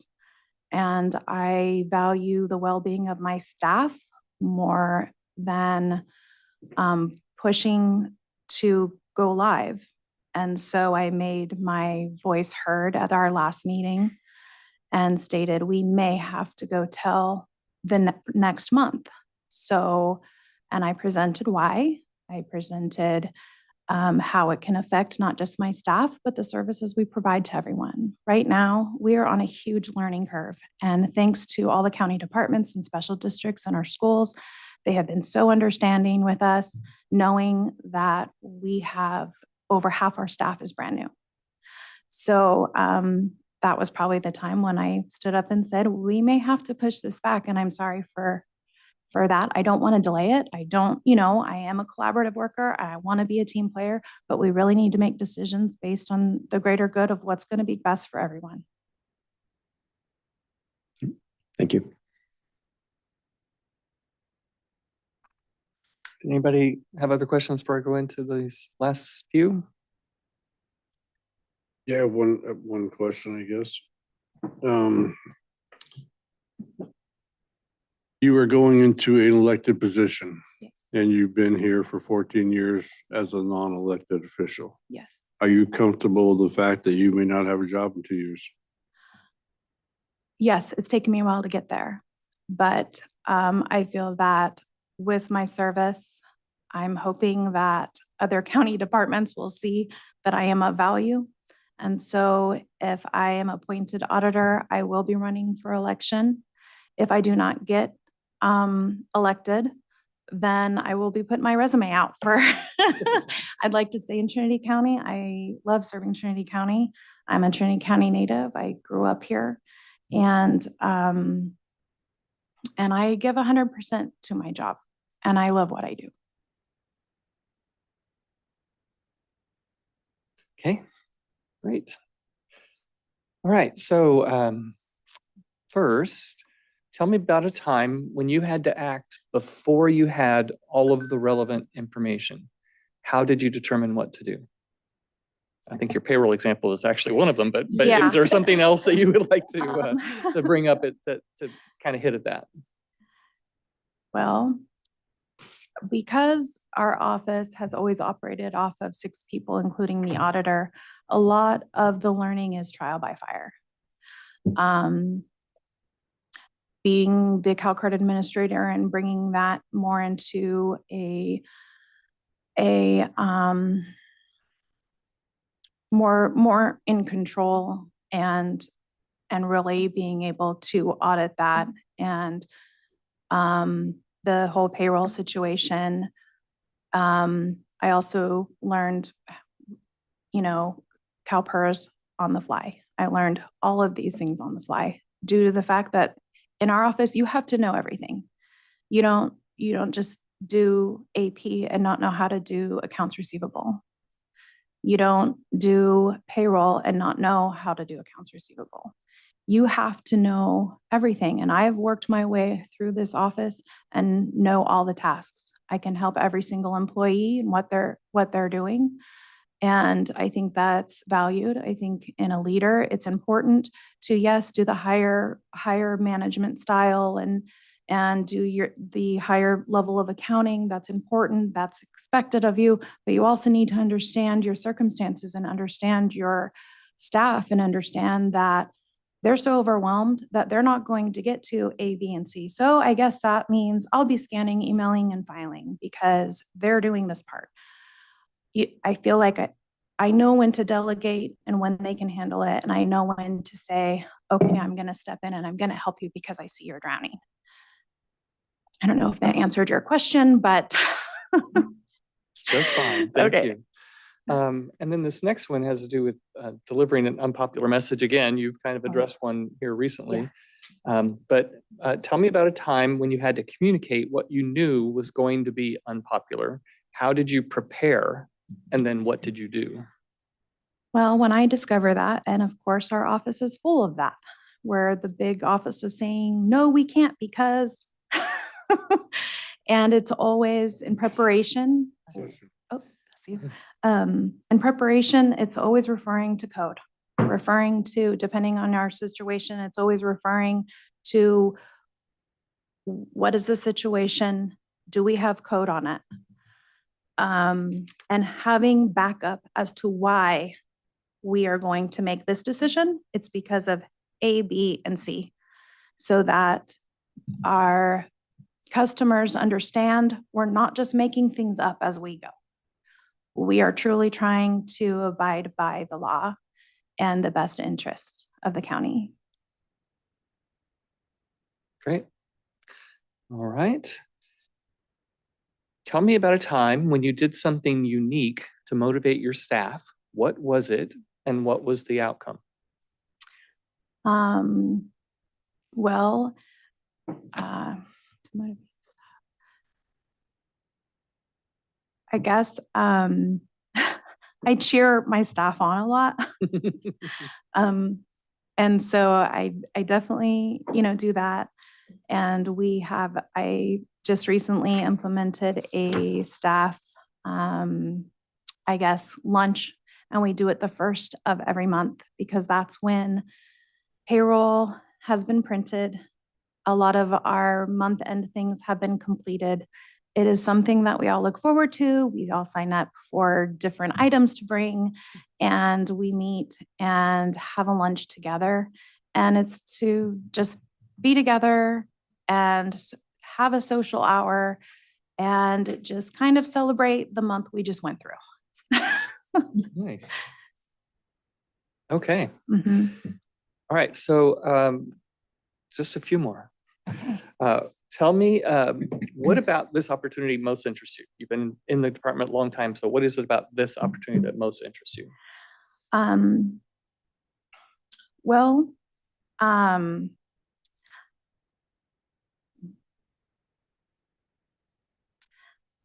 I enjoy learning. I never thought in my 20s I would be in an auditor's office. I didn't even know what they did. I didn't know what I wanted to do. When I started as an extra help employee, it was because I needed to keep food on the table and a roof over my family's head. And as I grew in the position, I found that I have a love for this work. And I look at this as an opportunity for myself, of course, but I also look at it as an opportunity to do more for my county and to collaborate with other departments and the Board of Supervisors. I truly love this county and I want to make it better. I want to make our processes more efficient. And I want to be a part of that. I want to be a part of the growth. Right. Is there anything that you would like to tell us that we haven't already asked you? So something that you had thought you might want to share, but we hadn't laid an well, opening there for you. Let's see. Just that in all the years that I have served, I have built and maintained really great relationships with my staff. I have built and maintained great relationships with the county departments, with our school district, with our special districts, and also with the other Northern County auditors. I truly believe in transparency, reporting with accuracy, and providing excellent customer service. I think it is an honor and a privilege to serve this county. And I'm always going to give 110%. Great, thanks. Okay, this last one you probably like the most. Turn Okay. the tables. Do you have any questions for us? I don't think so, no. Okay. Mm-mm. All right. Well, with that, we're going to then take a moment to kind of document some of our thoughts about this process. And then we need to actually have a discussion, just so you're clear, Sure. as to whether we're making a decision today Okay. or if we're giving direction to staff to perhaps, check some references or things like that before we make that decision. Sure.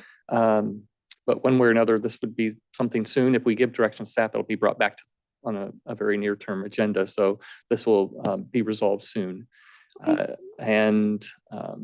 I think that's it. So if Okay. there's nothing else from you, Great. Well, thank let you, you go. everybody.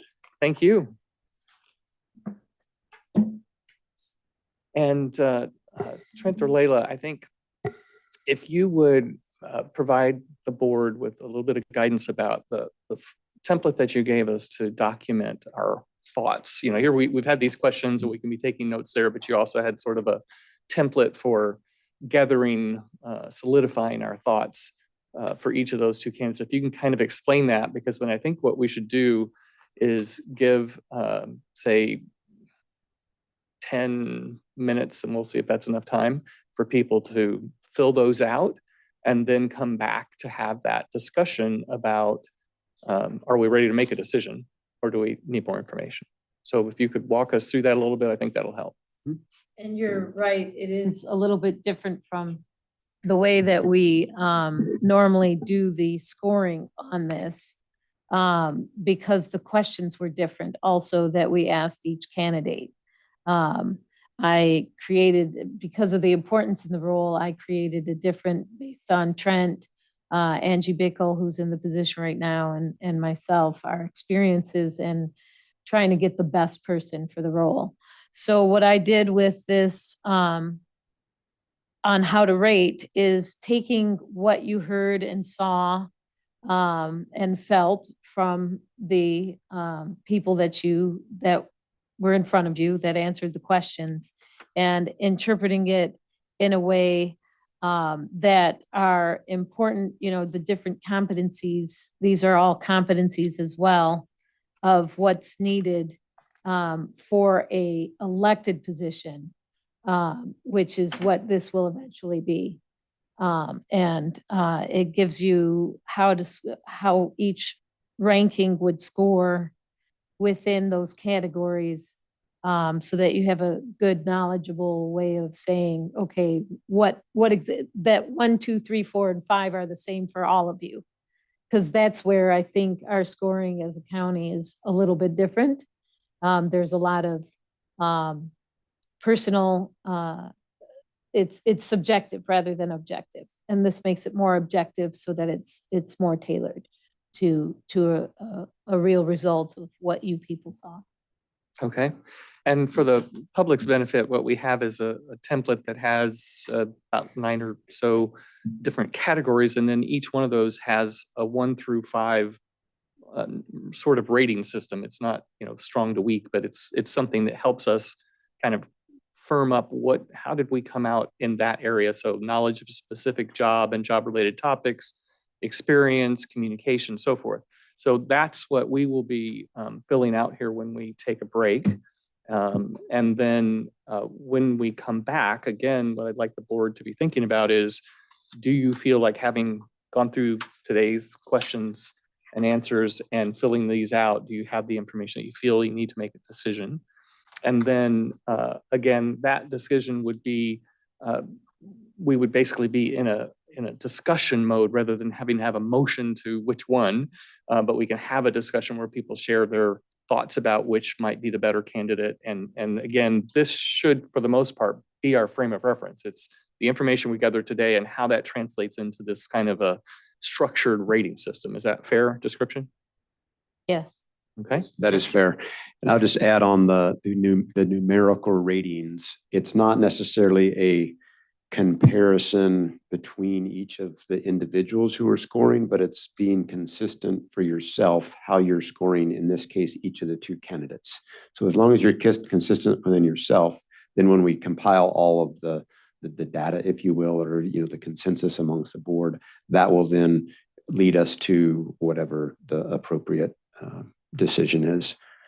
But just the consistency amongst yourself, how you score each of the candidates, is good. We're not looking for each of the individual board members to, have the same exact definition of 5 or 4 or 3 and how you score that. But it's just, if you can be consistent amongst your internally, how you score, in this case, the 2 candidates, that'll be very beneficial. Okay. All right. And do supervisors feel like 10 minutes is sufficient, or do you want a little more time? I would like 20. 20? Okay, so it's 11:11. We'll come back at 11:30. Thank Give me you. 19 minutes. I appreciate that. Okay. All right, we'll take a break and come back at 11:30. Okay.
Let us know when you have the mics all back on and.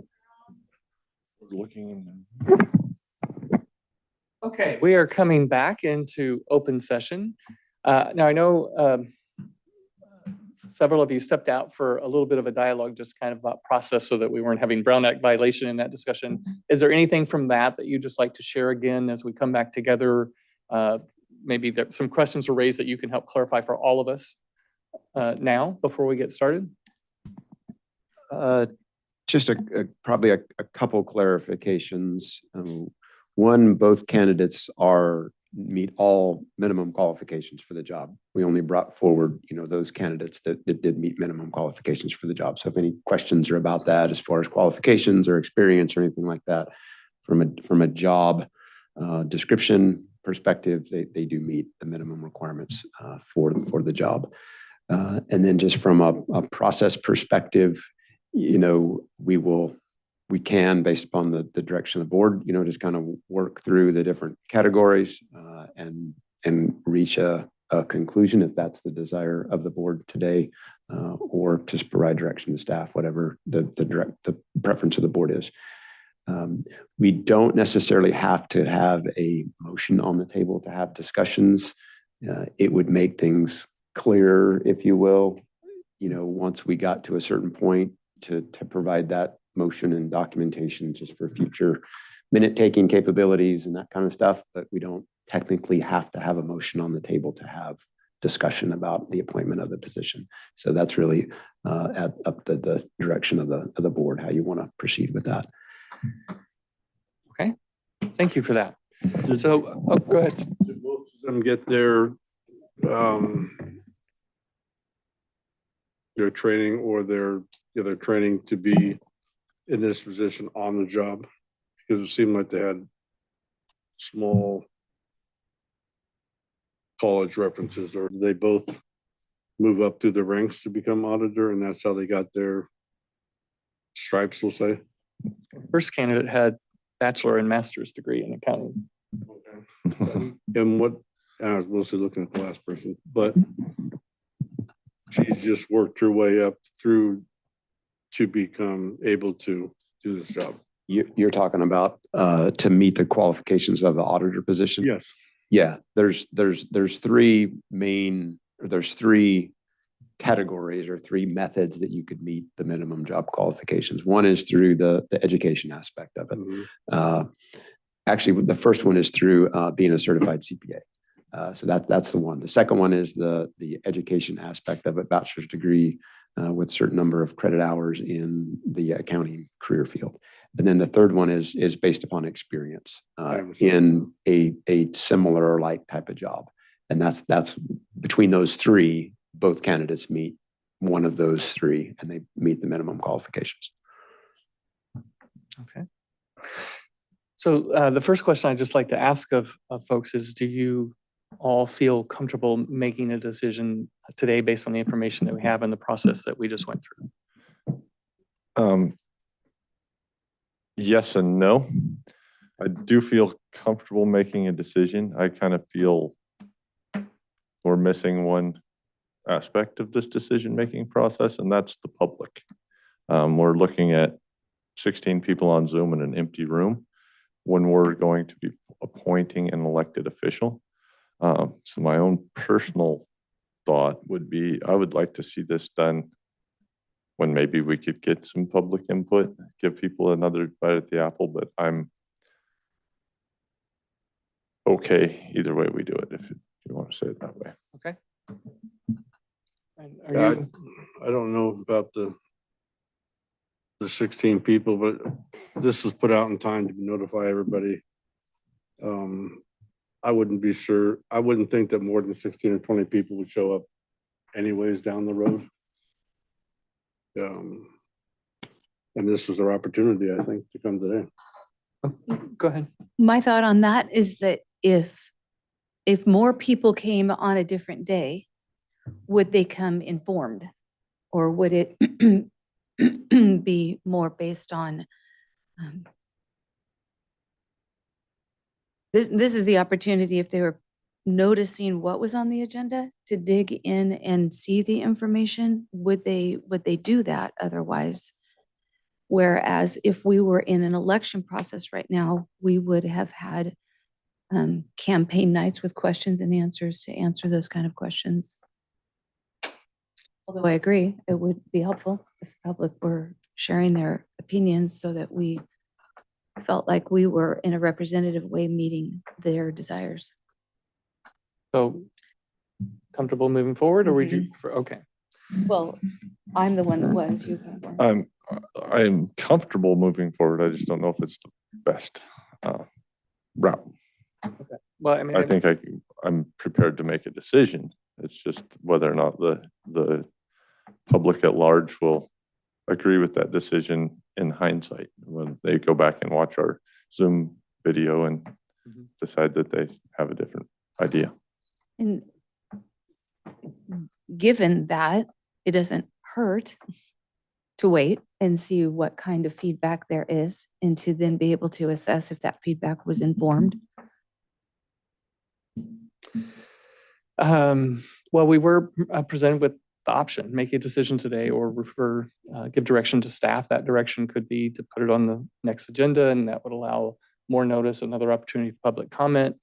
We could also do reference checking. We could state that we're specifically seeking public comment, or we can just move forward. It's really board discretion. So we really just need to decide which way we'd like to go. I'm fine with moving forward. I think that, you know, we even though this was a special meeting, there was less notice. There was notice. People, I think, know that we've been trying to fill this position. People could have written in even before the meeting notice and shared input. And I think, you know, this is information fresh in our minds. We've just interviewed both candidates, seen them answer the same, for the most part, questions. And I don't know that we would gain a lot. And frankly, whoever's in this position will be up for election before too long. And that's when the public will really be able to weigh in. But that's my 2 cents. I defer if the majority would like to move it to the next meeting, I will certainly support that.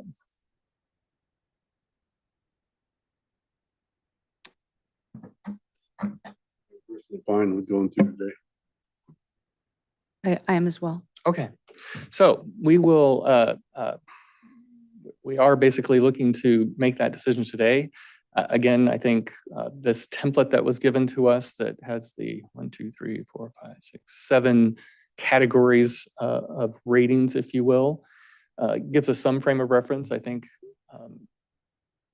if someone would like to make a motion as to who they think is the best candidate, and we don't have to have a motion for that, but if you want to start there, we can. Otherwise, we can just start discussing the 2 candidates and see where that comes out. I was under the impression we were going to go down the list and kind of get it collaborative. Well, that was the suggestion, the board discussion about how we move forward. So we have the information, we've done the ratings. It's up to us to basically decide if you want to walk through the categories and say who you thought was stronger in that particular category and why, and then at the end make a decision. We can take that approach. So do you like to do? I'll do whatever you say. Whatever you want to do it. Rick, I'll leave that to you. I think it'll provide some structure. Okay, so knowledge of the specific job.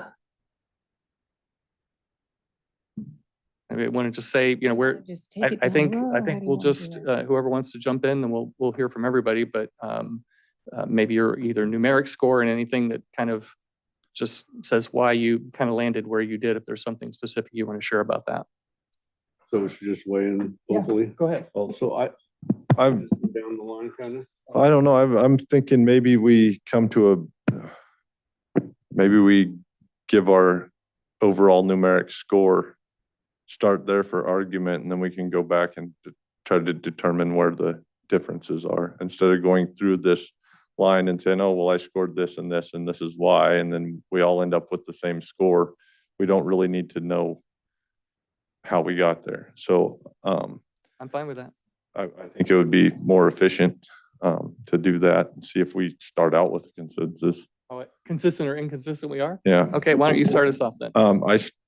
Overall scores, I'll say, and this is my number stuff is never the same as anyone else, but I came up with scores of 29 and 30. 29, I can't even remember his name, Mark, but I can't remember his last name. I gave him 29 and Christine 30. Jill? I gave Mark 28 and Christine 25. Liam? Still grading. Adding. Say it again. We're just waiting on you. How are you? It's gonna be a minute then. Oh,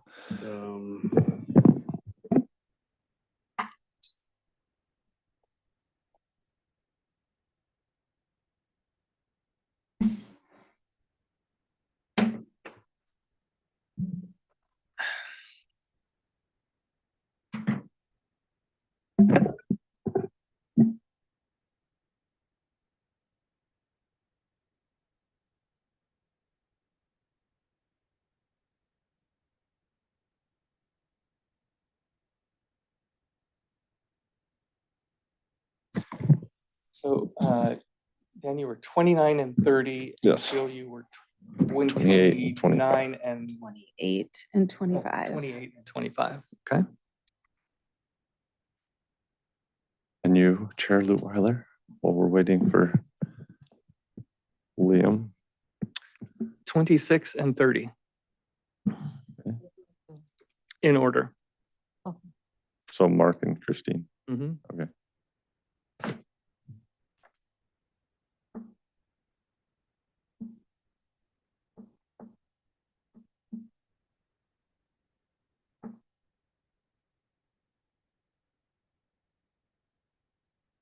Are you cheating off me? No, I'm right. 29, 30. Thank you. Oh,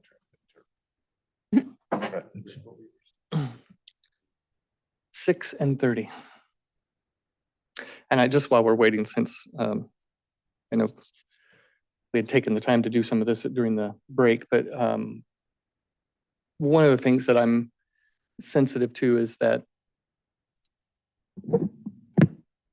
education level is something that's considered here. It's part of the description, and certainly there is a distinct difference in the education level of these. But I've also spent enough years leading and being led by people with varying levels of education and seen that what they brought to the table wasn't necessarily tied to their education. So I look beyond that and really more about what do I see as that person's application of their aptitude and abilities, and how have they translated that into actions and outcomes. So even though it might seem on paper and by the ratings, I actually probably rated some things higher. Well, obviously I rated a bunch of things higher for our second candidate than our first, even though if you just looked at the resumes, you might think it was a different outcome. And that was just based on my interpretation of what I was hearing and how I was, again, seeing that experience and approach and everything else applied. Mhm, mhm. And I would, I would back up where I landed by saying that the areas of our first candidate that clearly have higher education, more years of experience, more years of leading larger organizations. I considered the strength of support in a department that is very much struggling right now, with many who are new and looking at where those strengths can best come in and build and help an overall strength.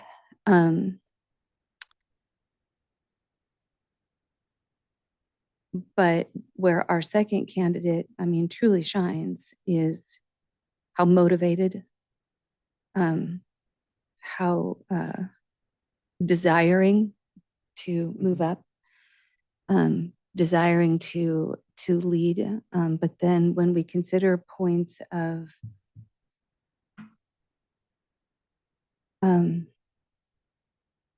areas of concern where there hasn't been time to really grow comfortably into positions, that becomes something that,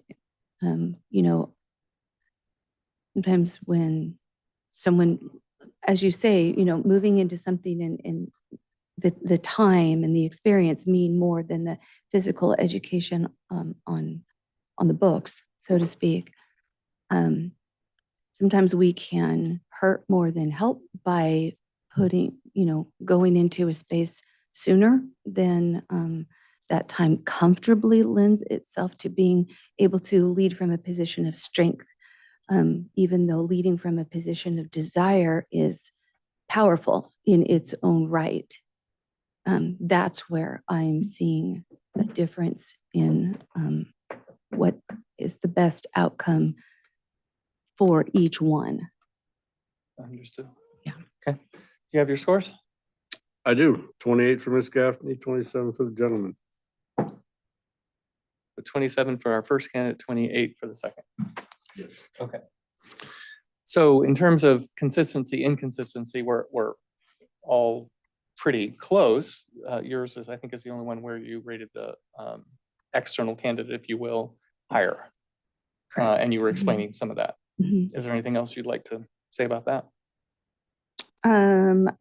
I suppose the only way to do that would be to say, in which area or, where did that number fall? The numbers are tight. And so, it can be a small point between them. And, I see strengths on both ends. I think that what I did express pretty much covers how I view, what might happen. I am afraid of putting someone in a position they may not be quite ready for, and in that sense, hurting them. That is my concern. I have no doubts about motivation and desire and level of commitment and personal passion and no desire. I have no question about that whatsoever. I just don't want to. I don't want to make a decision that ends up being something that becomes overwhelming to a point that, we find ourselves wishing that we had found a way to help more.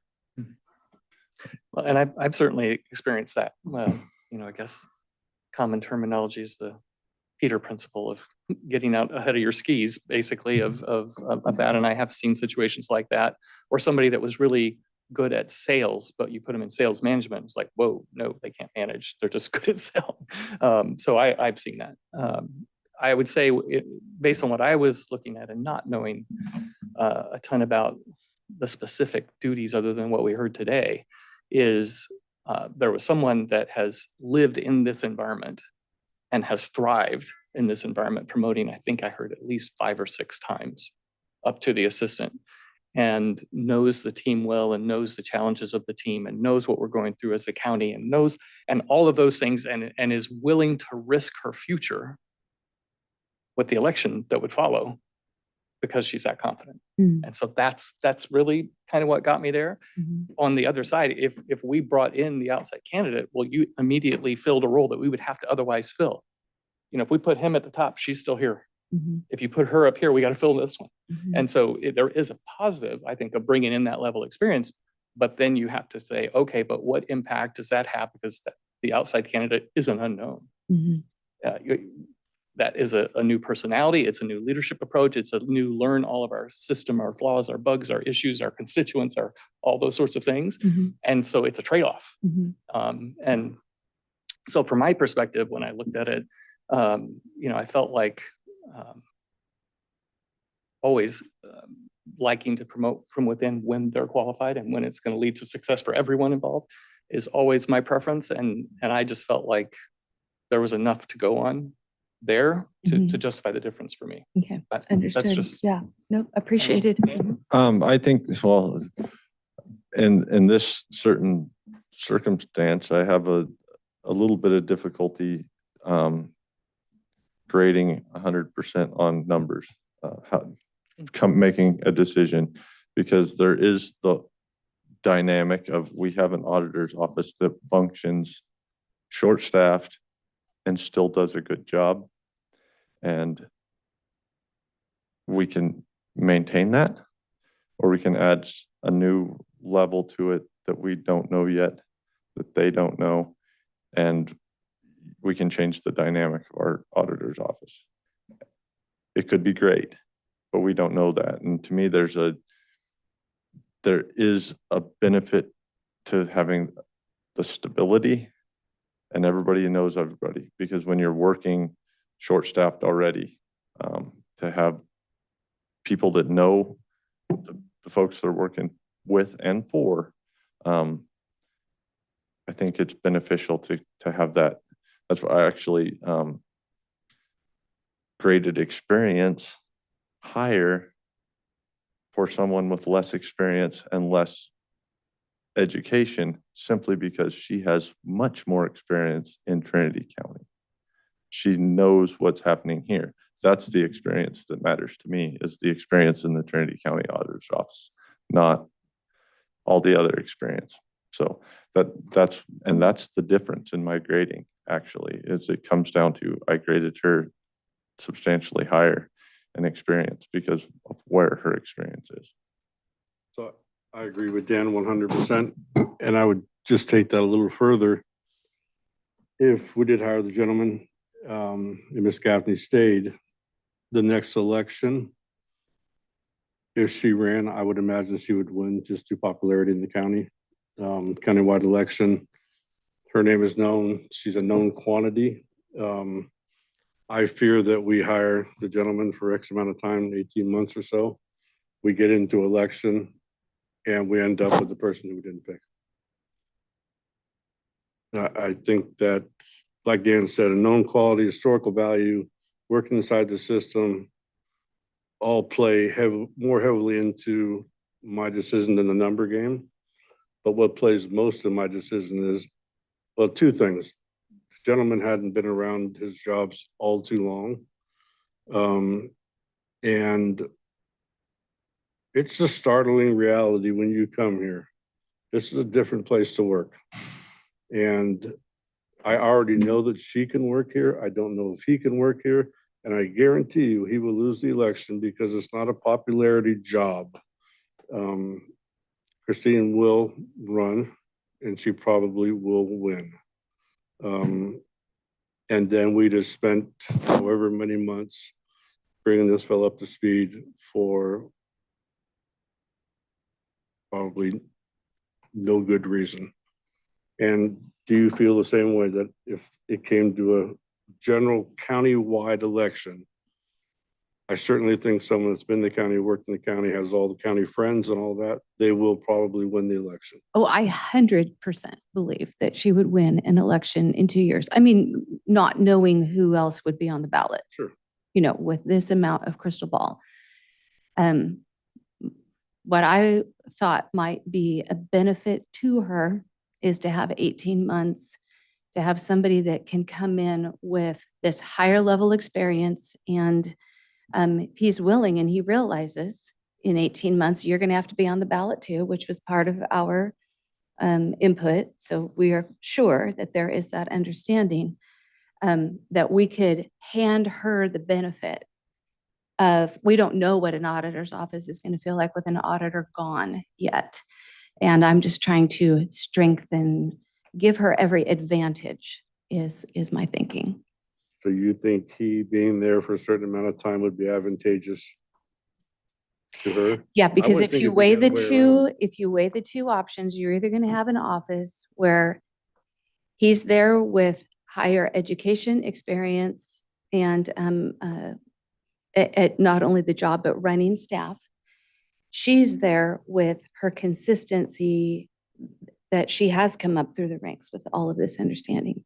in 18 months, she wins based on that popularity. Look what she's gained in those 18 months to be ready for that versus today. And I have no doubt, if you throw her into the deep end of the pool, she'll swim. She has proven that and shown that. Just trying to strengthen, just trying to give her and the advantage, but that's it's probably the educator and the little bit of mother in me that wants to gird up. But yeah, throw them in the deep end, they'll swim there too. So however the rest of the board feels is, I don't have any question about her personally. I've expressed it enough. I'm good. Yeah. Okay, anything else? Supervisor Frazier? I don't know. I still, one part of me also, an issue is that in order to get this position, you have to be a Trinity County resident, and we would be granting it to somebody that's not until that second. So I struggle with that also, because if we were having an election today, he wouldn't be able to be on the ballot. She would. She meets those qualifications. So that whether or not that's relevant, it's still something that weighs somewhat on my decision making. Is like we have, to me, we're not just hiring someone to do a job.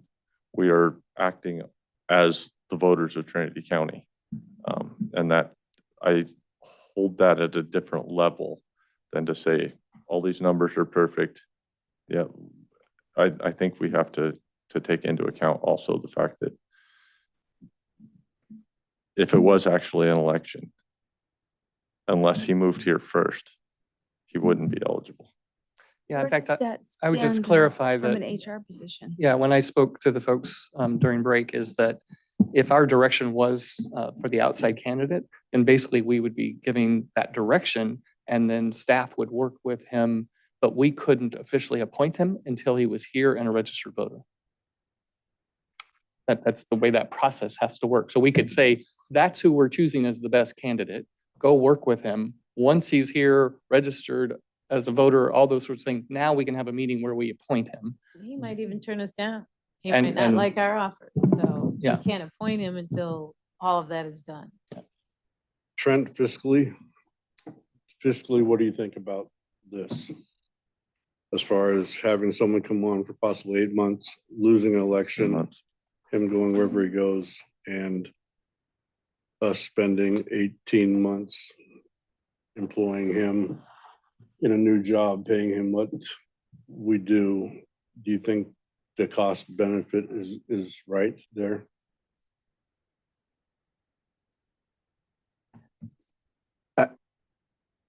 I think it's, it's almost neutral, I think. I wouldn't take that personally. I wouldn't take that into, a consideration. I think the points that the board is discussing are all valid. It is a relatively short appointment period prior to an election cycle. So, from a fiscal perspective, if the current deputy is appointed into the position, we would have a vacancy in the auditor's office. So there would be a budgetary savings there until we would go and appoint, or not appoint, but we would interview and hire potentially another either deputy or somebody else in the auditor's department. So there would be some time there before we could make that happen. So there would be, in essence, some budgetary savings if you go with the internal candidate, but you're going to be down a person as well. You're going to be without one person until we would be able to fulfill and backfill her. So it's kind of a one way or the other that is really outweighs, in my opinion. But there's just some information on both sides. So I guess, do we all feel just generally that in 18 months that the person from Trinity County would probably win the vote? I don't I'm not gonna do feel crystal ball anything like that. elections. I think though that sorry, I would be willing to make a motion that we, I don't know if we would say appoint, or would that be the correct word, that we appoint Christine Gaffney to be our auditor controller for the remainder of the term? Or would that be something, are we actually appointing her now, or would that come in the future? Or select? You'd have to still do the offer and everything before you can actually appoint her. 'Cause Okay. how do you know what you offer her is what she wants? I would recommend the motion, if that's the desire, is to put forth a motion that says direction to staff to offer candidate X a tentative job offer and pursue the appointment of the auditor position.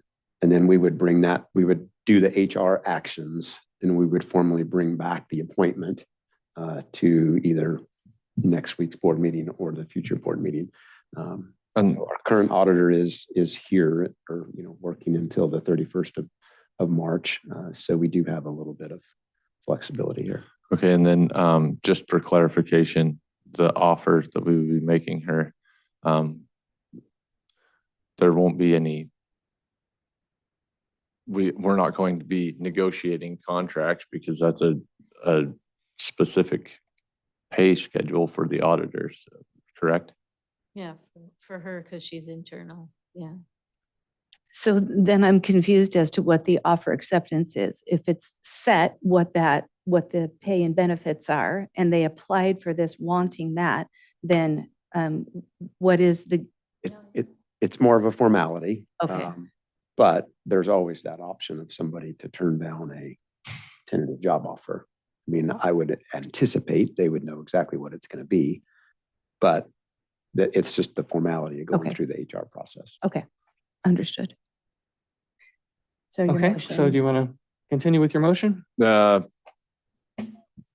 if we can just take his wording and put Christine Gaffney in there, and then have direct staff to work toward that end, I would be okay with that. So the board voted in support of our internal candidate, Christine Gaffney, to fill the remaining term of the auditor tax collector's position until the next election. So we're not appointing, we're just voting in support of her as the candidate, and then staff would bring it back to us when all the Ts are Details are done. crossed and Is are dotted. So the matter appointment will take place at a future meeting. So we didn't need a motion second vote. Today is just direction. Technically, you don't need a motion a second.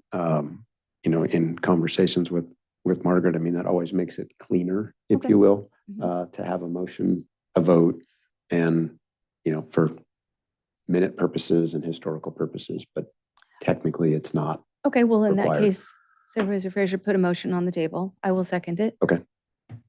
Then we can. Any further discussion? Supervisor Cox? Aye. Supervisor Frazier? All right. Supervisor Goder? I Chairman Whitweiler? Aye. Okay, with that, the meeting is adjourned. Thank you.